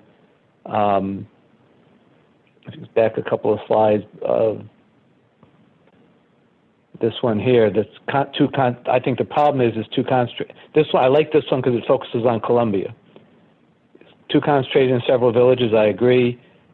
And so we need to decentralize it within Columbia. I'd be very concerned if we said, because it's too centralized in a couple of villages, that means that there should be no more affordable housing inside of Columbia, and it all should be outside of Columbia.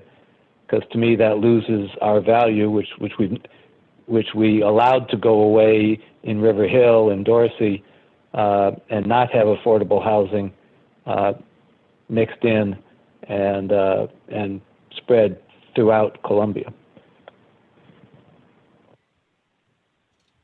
Great, thanks. That's a good point. Bryn, you are next. So I guess I was just trying to think through, and I think it relates back to Alan's comment earlier about, I forget the term he used, but like a mega policy.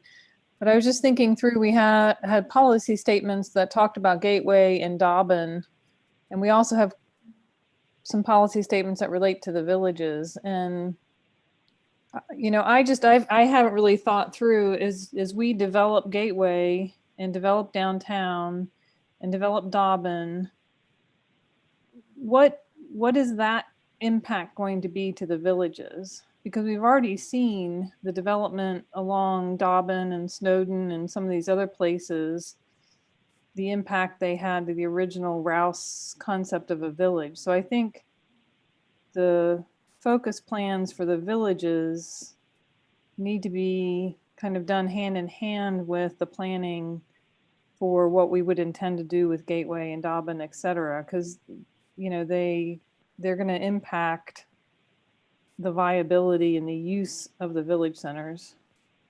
I think this topic came up earlier, and I don't know that it's well articulated yet in these policies. So thank you for bringing that up.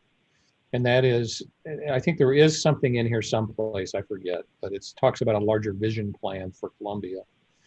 And the idea of that vision plan would be kind of what you're talking about. I mean, we've talked about village center plans. We've talked about plans for Dobbin and Gateway, but this idea of a larger sort of vision plan that is what we call in our neck of the woods, isn't just the actual area of the community, but it's what we call a sphere of influence that would be included, that incorporates just a larger area, and so that it is a more integrated vision. So thanks for pushing us to clarify that idea. Lynn, you housing development linking to schools.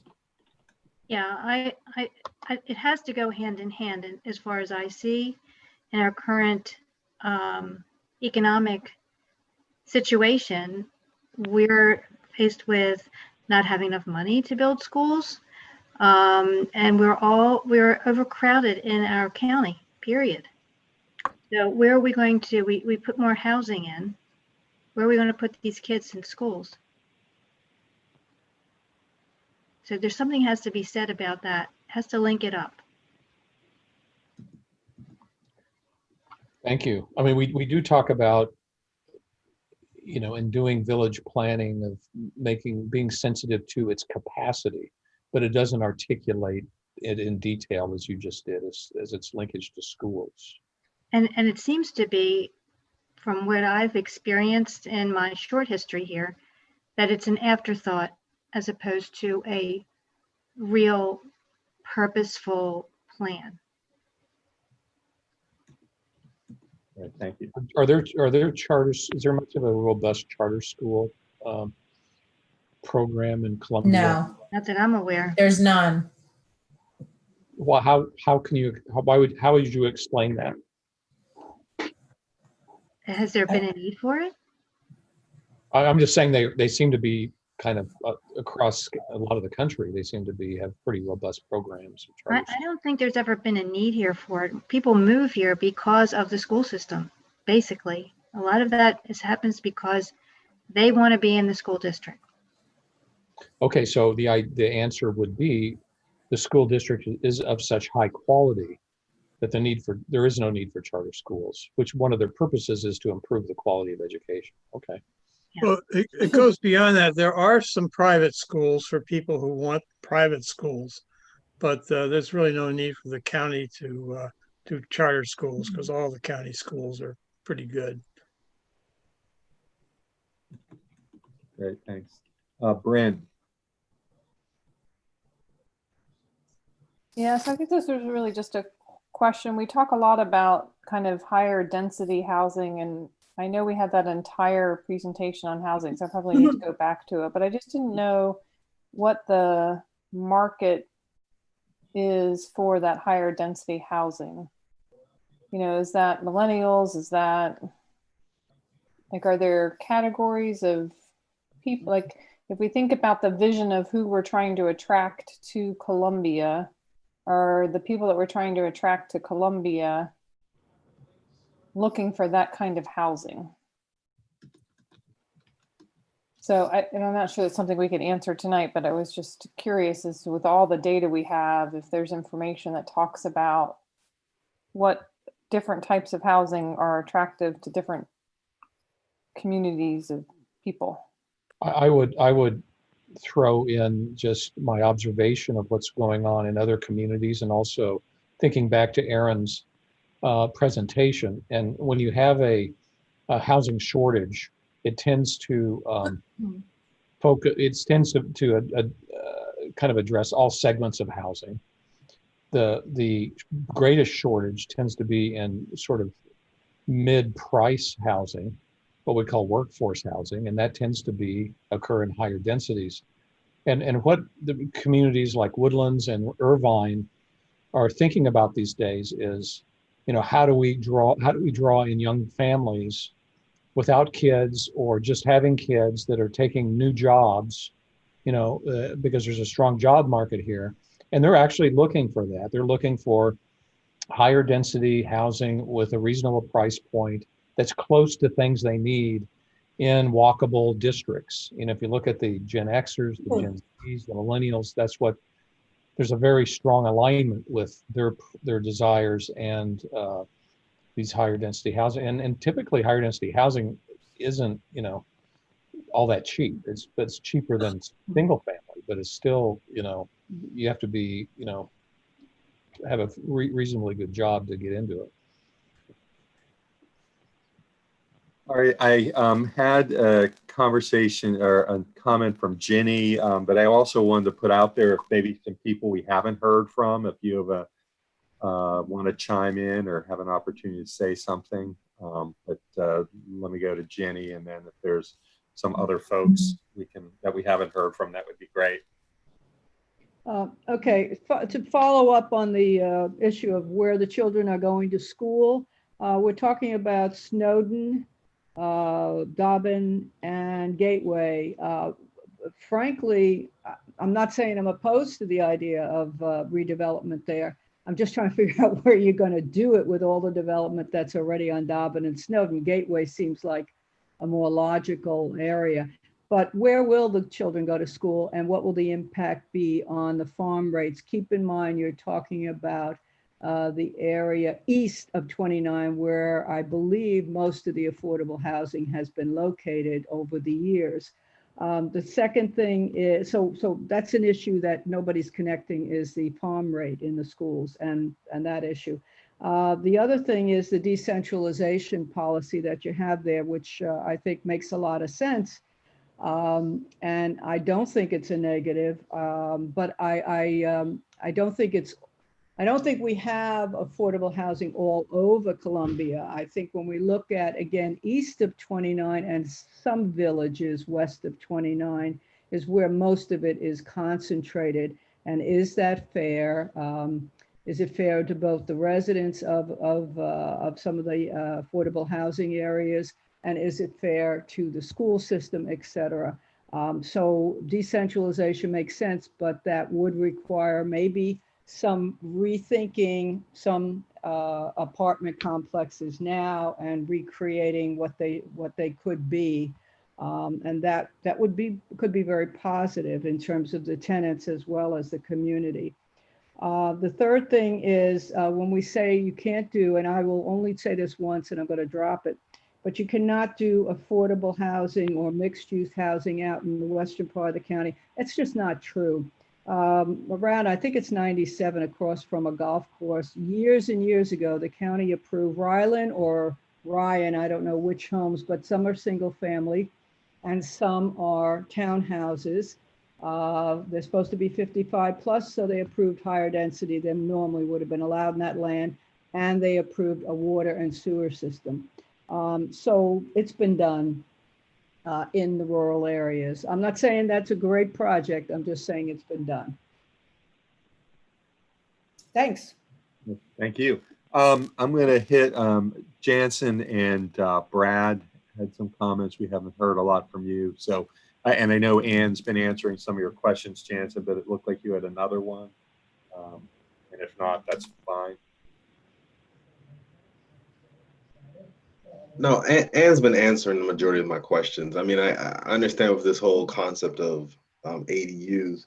I know that typically when I envision ADUs, I'm thinking what Alan talked about, converting a basement to an apartment, maybe a garage conversion, and then you keep the housing structure intact. But I surmise that when you guys were talking ADUs and the question, you're talking about like those little tiny houses and the nice little granny flats and stuff you have on lots where you have like a third of an acre or more. And I just didn't know how much traction that was already happening, one in new towns outside of Columbia or even in Columbia. I mean, because I do think that's an interesting concept.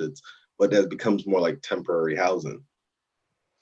I'm actually head of an ADU committee in my town, and it's a weird town because it's very pricey and it's a resort town. But there's really fundamentally two kinds of ADUs. One is freestanding, and one is, like you're saying, converting a basement or converting a garage into an ADU. And it could be, it's a wildfire of right now in certain parts of the country, because it has been sort of determined that you can build affordable housing projects that are affordable housing projects, but you can actually get a lot of the same benefit by having a more decentralized, integrated approach to small units throughout the community by doing ADUs.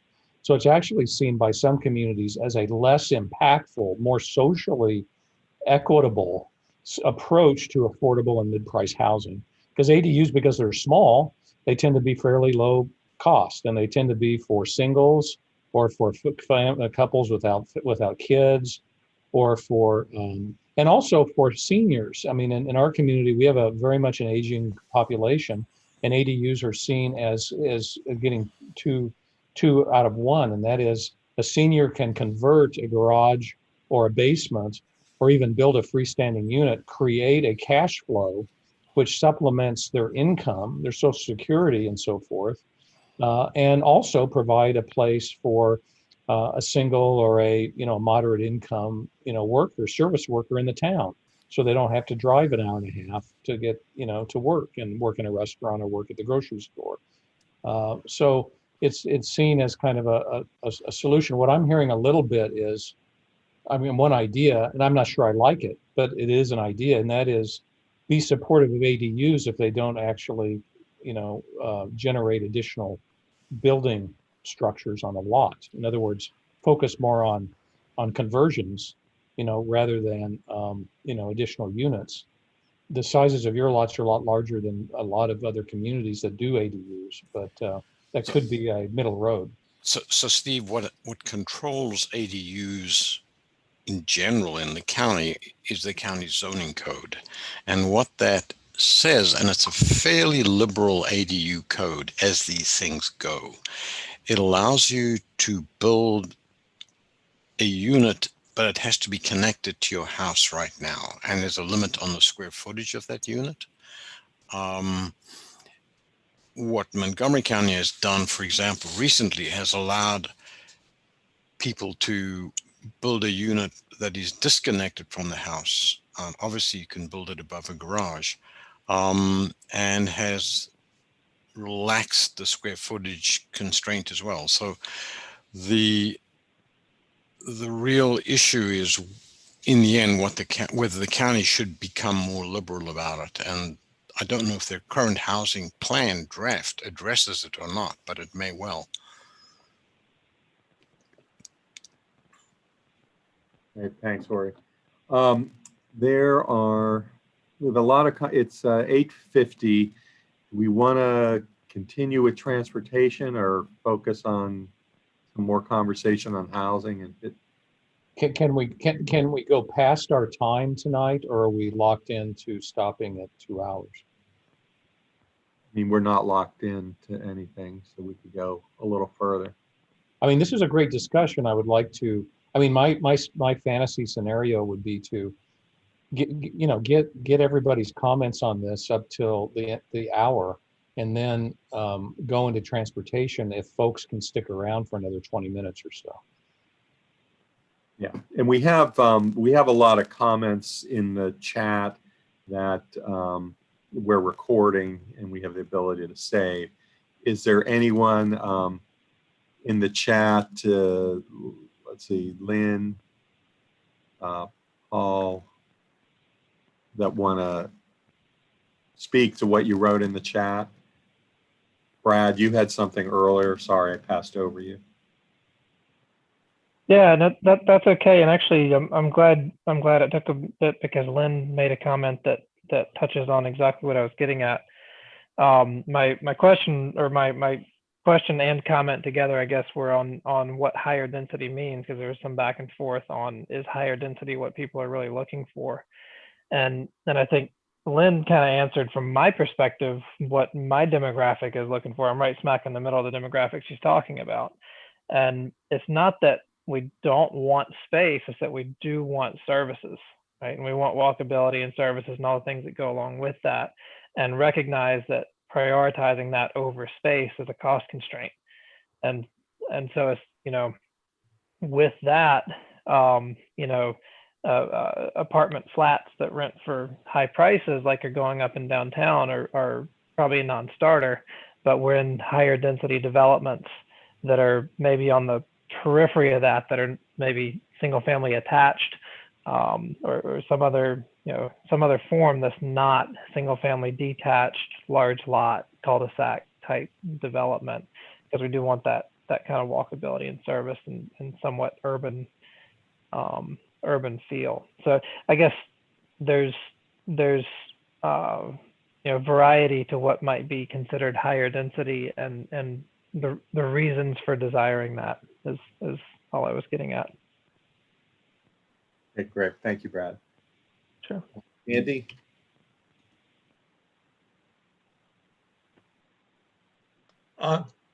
Just a couple of things for you to consider.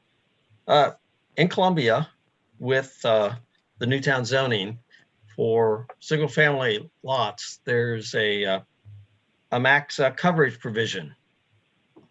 And that was done purposely to keep the community open. So you'll find that you can only cover 30% of the lot in general. I'd be very leery, and I'm not sure how the community would react if you try to up that, you know, and suddenly, you know, you're now doing 50 or 60 or 70% coverage of the lot by using separate ADUs. Columbia has a look, and part of it is because it is still very green, still very open looking when you drive down. I think you need to consider that. The other thing, Owen Brown has a variety of housing styles that you haven't really talked about that fit into all this, but they did, some of the developers did what they called zero lot lines, small houses that sit on the thing. They also did duplexes. They're one of the few villages that have a number of duplexes. And they did small scale Victorian houses on small lots. Look, you know, they have the Victorian style, but they're much smaller homes. So, you know, a variety of housing styles, and those, for whatever reason, never got carried through to other parts of the community. But there's something to also think about, and not just, you know, micro houses or ADUs, but so those types of activities. Gateway, one of the questions that we really haven't discussed, and there's been a talk, should Gateway really be housing, or should Gateway, or at least a good chunk of Gateway, remain industrial commercial, because that's the type of land we're losing in the county. And yet that's very valuable land from a tax-based point of view. And so, you know, the thought of converting Gateway totally over to housing and precluding the ability to allow, you know, industrial or commercial land, I think really needs a lot of discussion and thought. Now, you can talk about including some housing in. The same thing with the village centers. You know, I would not want to turn the entire village center into housing units. Housing units help in providing, you know, a viable community center, but they're not this. I would not want them to be the single focus of the village center. Similarly with Gateway, would not want the housing to component. And I see this has happened in Route 1 in particular, where they did the, I think, corridor transportation districts or something, where they were supposed to integrate commercial in with housing. And what has happened is the commercial got lost because they let, I'll just say this, they let the developers build the housing first, and then they didn't build any of the commercial, and they kept changing. And the developers would kind of keep going back and changing, saying, can you give us less commercial, until finally where you guys can just pay a fee, but there's just tons and tons of housing, and none of the commercial part of it, which was to help revitalize Route 1, got built. And I worry that the similar type of thing can happen here in Gateway if we're not careful. And how do you prevent that there has to be the commercial industrial component and not just strictly always housing? I think that's it for right now. Yeah, thank you, Andy. I know, Dick, you wanted to comment, and I think we're going to then wrap with you, Dick, on housing and hit transportation quickly. Yeah, I just wanted to make a comment about ADUs. When you go through the neighborhoods that are detached single-family homes, there are lot restrictions on how big a house can get, and as a result, you get a nice rhythm. There's a nice feel to something like that. And what happens in some communities is people will buy these nice ordinary size houses and put up a McMansion, and it just throws the entire neighborhood off kilter. And if you're going to start adding on to buildings or put buildings behind buildings, or take a garage and convert it into another unit, it really destroys the continuity, the context of the community. And I've seen places where people have converted their garages and they look terrible. I mean, they look like a converted garage, and I've never seen it done well.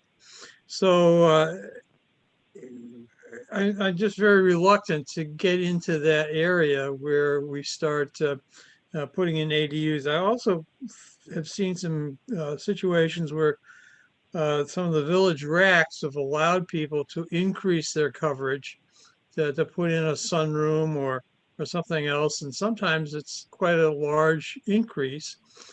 And I know I had a chat with Kristen and Jessica about this. I just don't understand why we allow that. I just, it destroys the continuity of the neighborhood.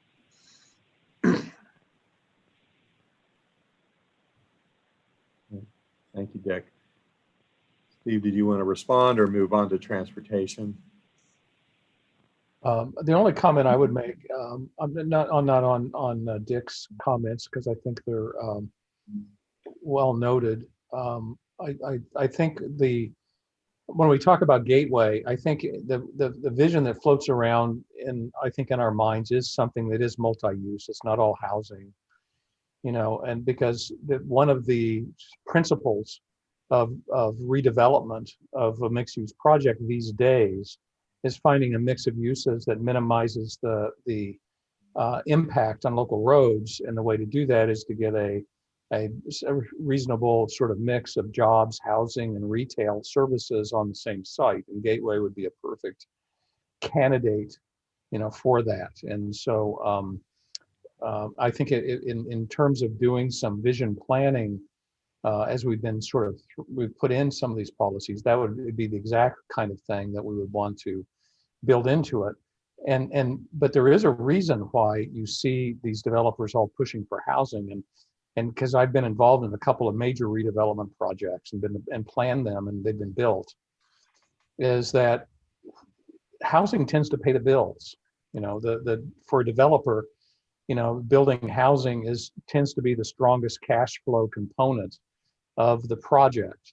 It tends to absorb the fastest and have the highest residual land value. And the retail, it tends to be almost a break even these days to build. So it almost becomes a tax for the developer to do retail within a mixed use project. And the office is fine, but it tends to be more speculative and take longer to absorb. So that's why you see this trending towards a focus on residential. It's just that as a community, we have to, identify what is best for the community and set some parameters so that it's a balanced outcome. Okay, so with that editorial statement, we'll move on to transportation, if that's okay with everybody. Yeah, and then we'll plan to wrap, try to start to summarize around 9:15. Yeah. So we have several, questions related to transportation. And the first one is that, we saw in our data presentations that, commuting times are increasing for the average, community resident. And what can we do to kind of reduce that and improve the quality of life? And so there's some pretty strong support here for additional sort of modalities, shuttle programs, autonomous shuttles, linking downtown, not so much within the fabric of the neighborhoods, but linking key destinations such as downtown Columbia, the village centers, and some of these employment nodes we've been talking about.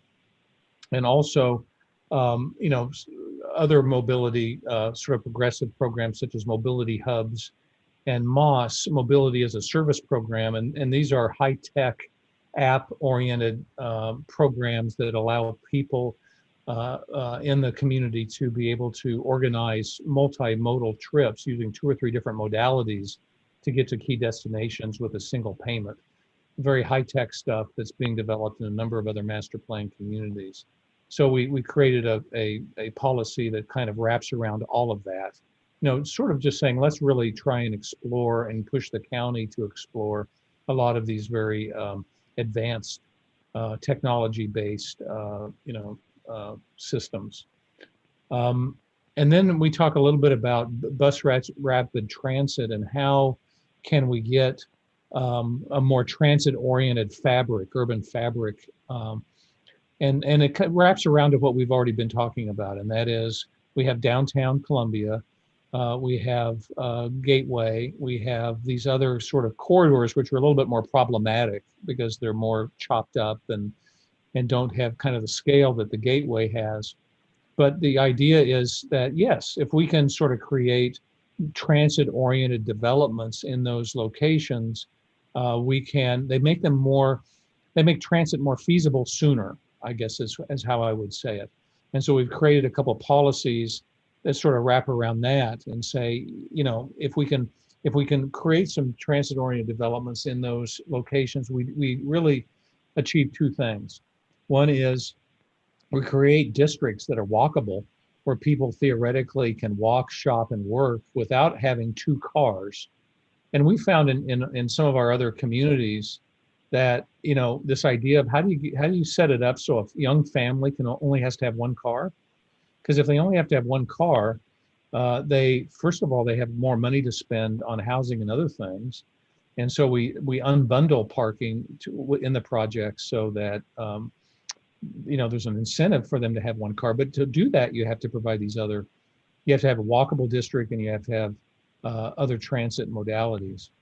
And then we sort of focus on this one on active mobility, which we've already talked about on the trail system, but it's coming back around and hitting it again on transportation. That just says we need to, what can we do to the trail system to make it more friendly to electric bikes, electric scooters, maybe even some golf carts. That was brought up in some of the comments. There are communities that have a large segment of older adults that do build entire networks for golf carts. I'm not sure that's possible here or even desired, but there might be some places where that could be built in as an option.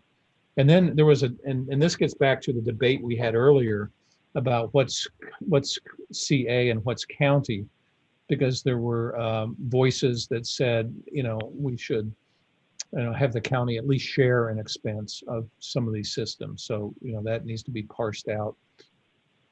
Then this is a little bit in the weeds, but it did become apparent, brought to our attention that, as redevelopment occurs, that, there are offsite mitigation funds that are generated to fix street capacity issues and intersection level of service issues. They tend to be very pragmatic and local to the project.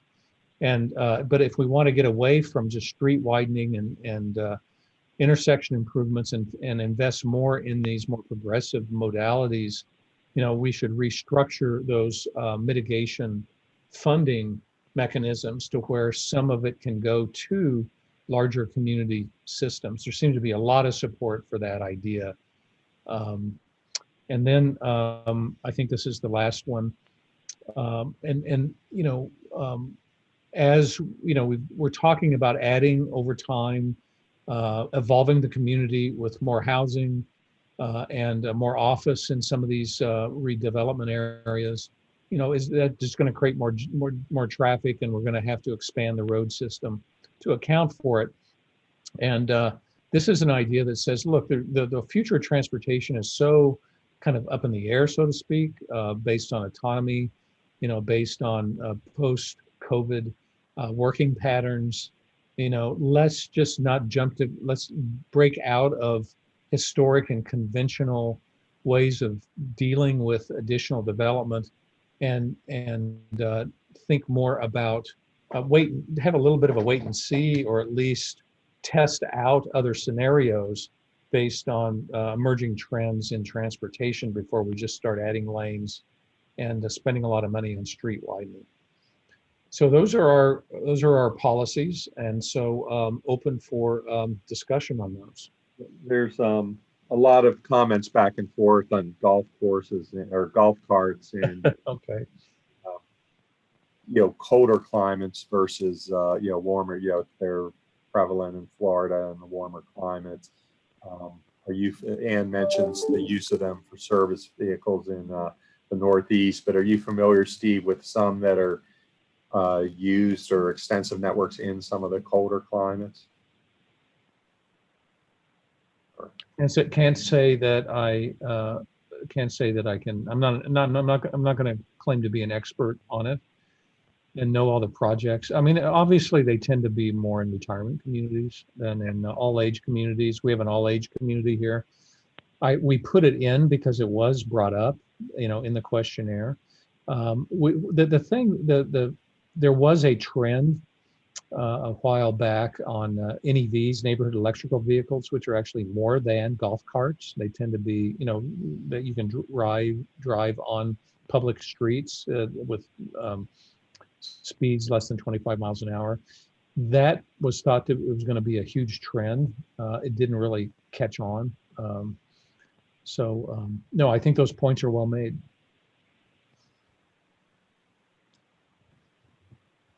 Okay, let's see.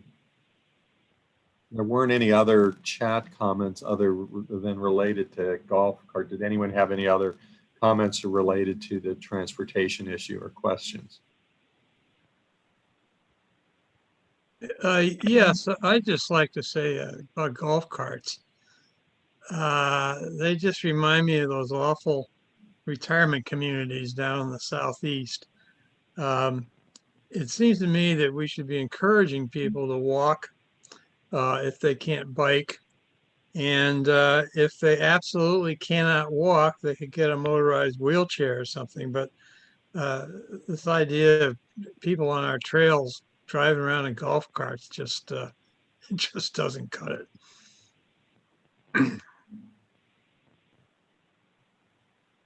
Yeah, and this is Alan. One thing that I think we'll need to grapple with is we've made the decision for downtown Columbia as a community that we're going to be okay with greater congestion, given that theoretically at least it's going to be more like more urbanized than it had been. question would be, what are we going to, I absolutely agree that road capacity is different than road usage. And we need to be thinking about changes in road usage and given different kinds of working patterns. But it really sort of begs the question of, are we going to be okay as a community with greater congestion outside of downtown in the rest of Columbia on the roads?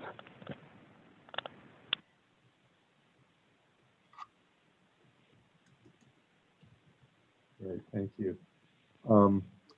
Paul, I kind of skipped over a couple of your earlier comments, but you had a comment about, it was a comment that was brought up in one of our earlier meetings about the low usage of the paths, so should encourage some other uses. And I know there was some disagreement amongst the group that the paths, to say that the paths are low use, but do you want to elaborate on your point?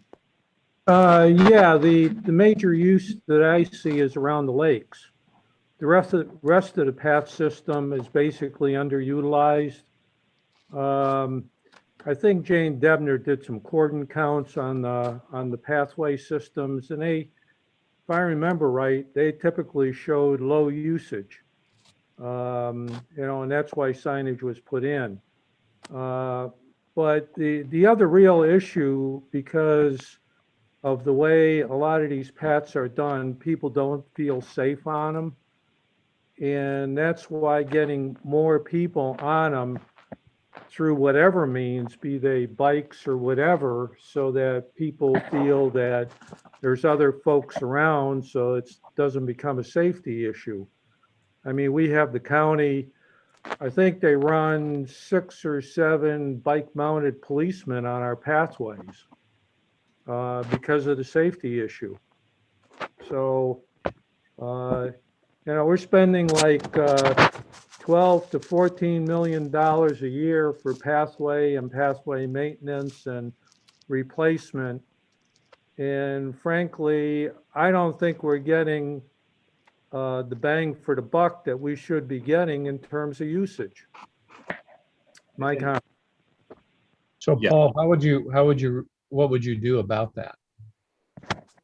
Well, again, I think that from a policy standpoint, we need to put in place, which has already been done. I believe there's some maps of the pathway system, but that doesn't get out to people throughout the community. I mean, I had a renter move in next to me about 3 months ago, and he said, "Wow, this is great. I didn't realize that there were pathways here when I decided to rent here." And I think that's a big part of the problem that we have. There's a lack of marketing in a whole lot of different areas. I put in the chat box that we need to reinstitute the Columbia Welcome Center so that we showcase all of our villages. We do that for a welcome center in Ellicott City, but yet we're supposed to be one of the premier planned communities, and we don't do it for ourselves. It doesn't make any sense to me. So you're not saying we should tear up trails because they're not used. You're saying we should just try and encourage and facilitate greater use, so we get our money's worth out of maintenance. Yeah, it's good. And I'm gonna, so I know there's several back and forth related to debate about the use of the trails, and I know we covered that in an earlier meeting, and I think it's documented in the chat. But Jansen, you had a question about how other new towns are dealing with multimodal transportation infrastructure.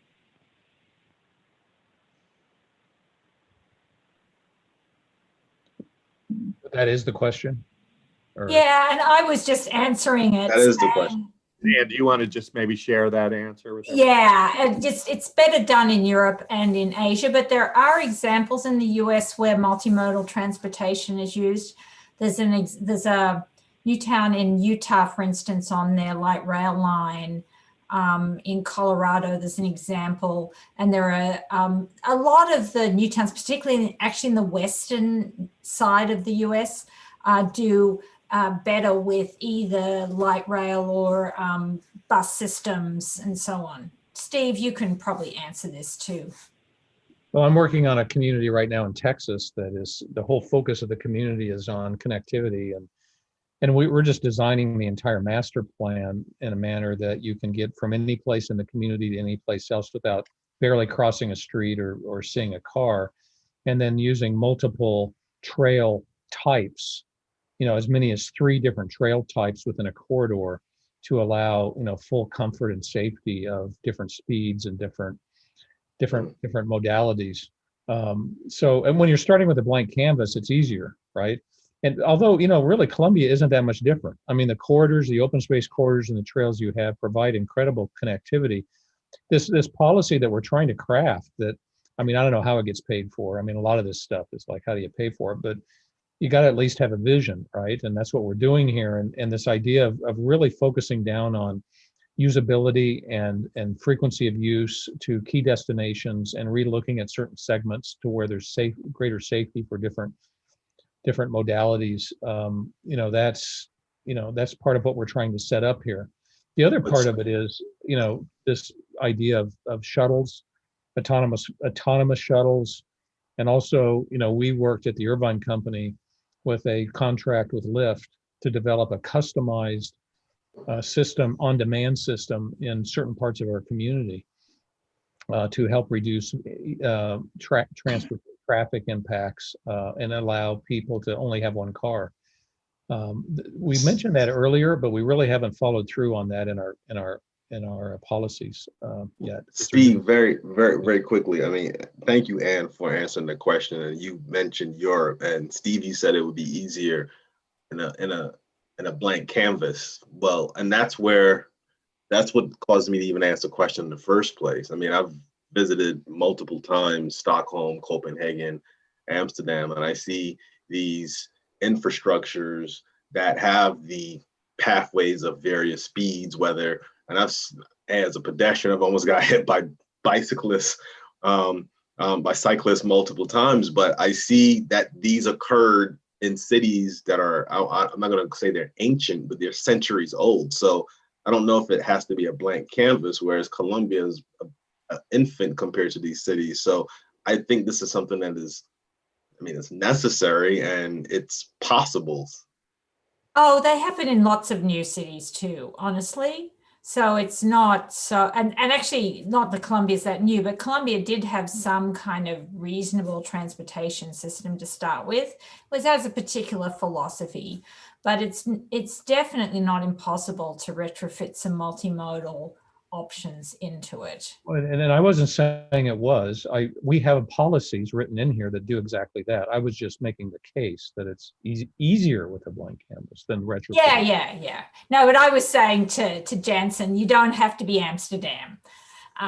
You can be, Columbia could move a little further with Steve's policies. One of the things, the whole complete streets movement is really kind of about that, right? The complete streets movement is taking existing towns and recapturing roadway space for other modalities and creating safer. One of the things I've been seeing in some of these communities, that new communities, they're going back and redoing their bikeway system so that it's safer and it's more comfortable, rather than having a 4-foot wide striped bike lane.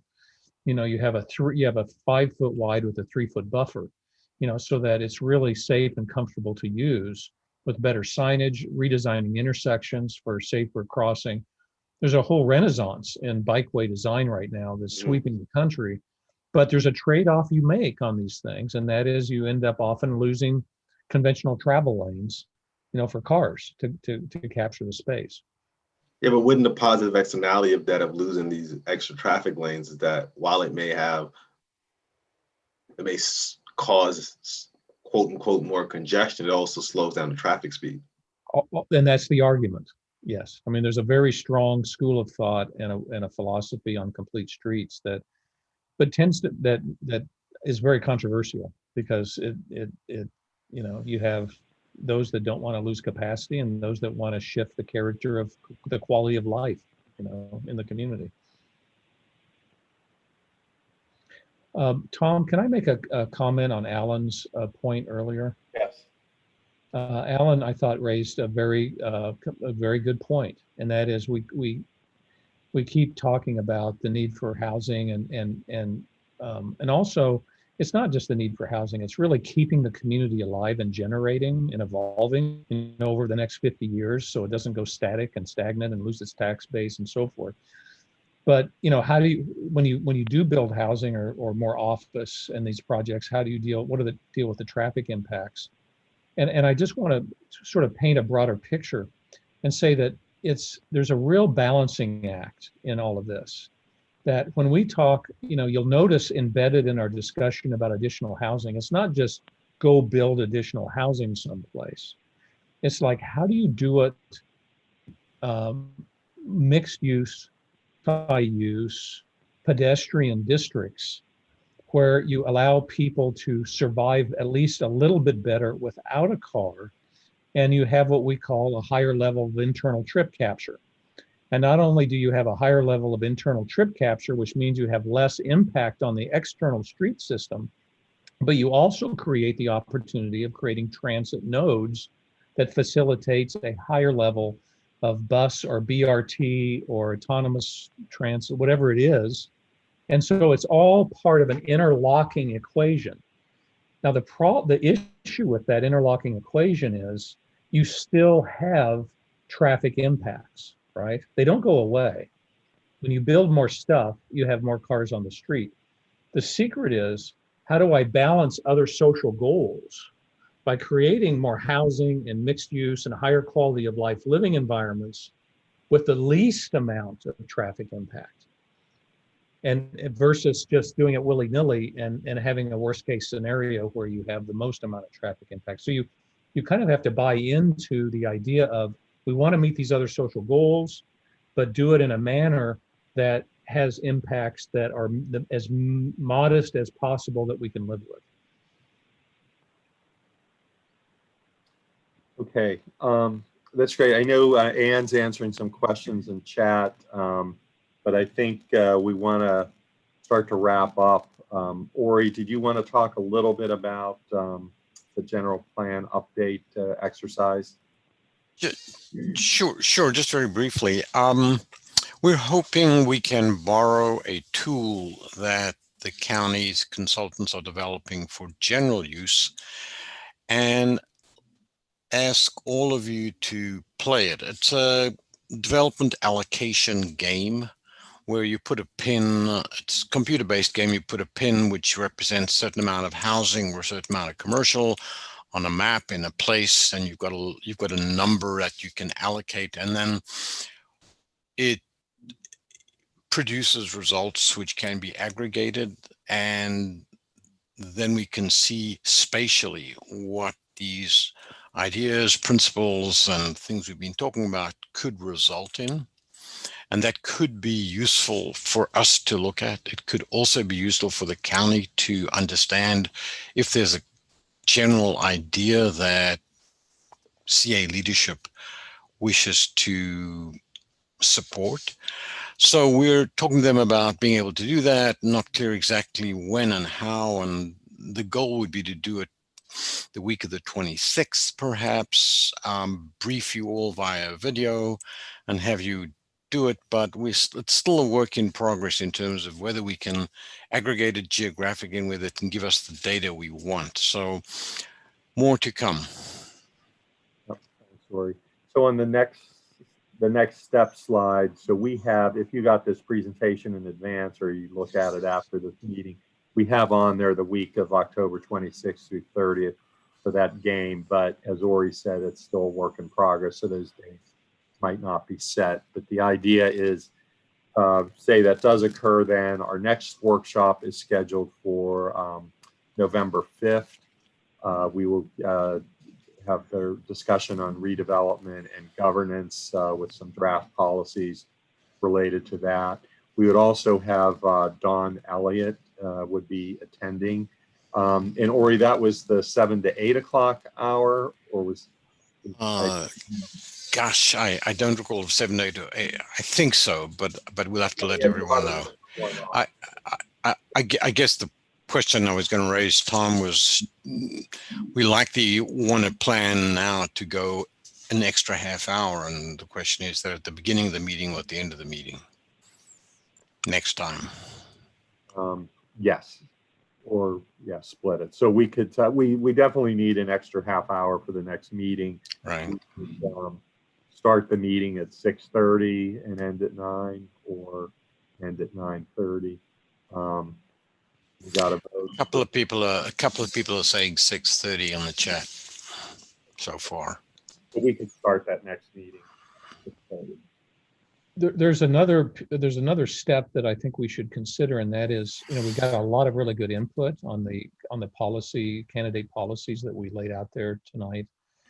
And it would be great if our team were to go ahead and incorporate that input into the policies, get those back out to you, and try and get your feedback in some manner, maybe a written form rather than just as discussion, because the next session we're going to be focusing on new topics. We're going to be talking about governance. We're going to be talking about redevelopment. They're heady topics. We're going to need as much time as possible. So the idea is you might be asked to do a homework assignment before our next meeting of just responding to the next iteration of the policies related to the topics that we did tonight. Yeah, and we need to, based on some of the comments tonight, we need to make sure we're giving you homework, give you enough time, adequate time to do that. But I think that's a great idea, Steve. Pretty strong consensus for 6:30. Yeah, 6:30. So we'll when we send out the next invite, it will be for 6:30, and we'll allow people to get on at and 6:15, so we could start right at 6:30. All right, Kristen, did you want to close with anything, or? Nope, I think just thank you everybody for joining us again, and we will see you next month. All right, thank you all. Thanks. Tom, are we staying on for a little bit of debriefing? Yeah, we'll stay on for a couple minutes. Okay. Good night, everybody. Night. Thank you.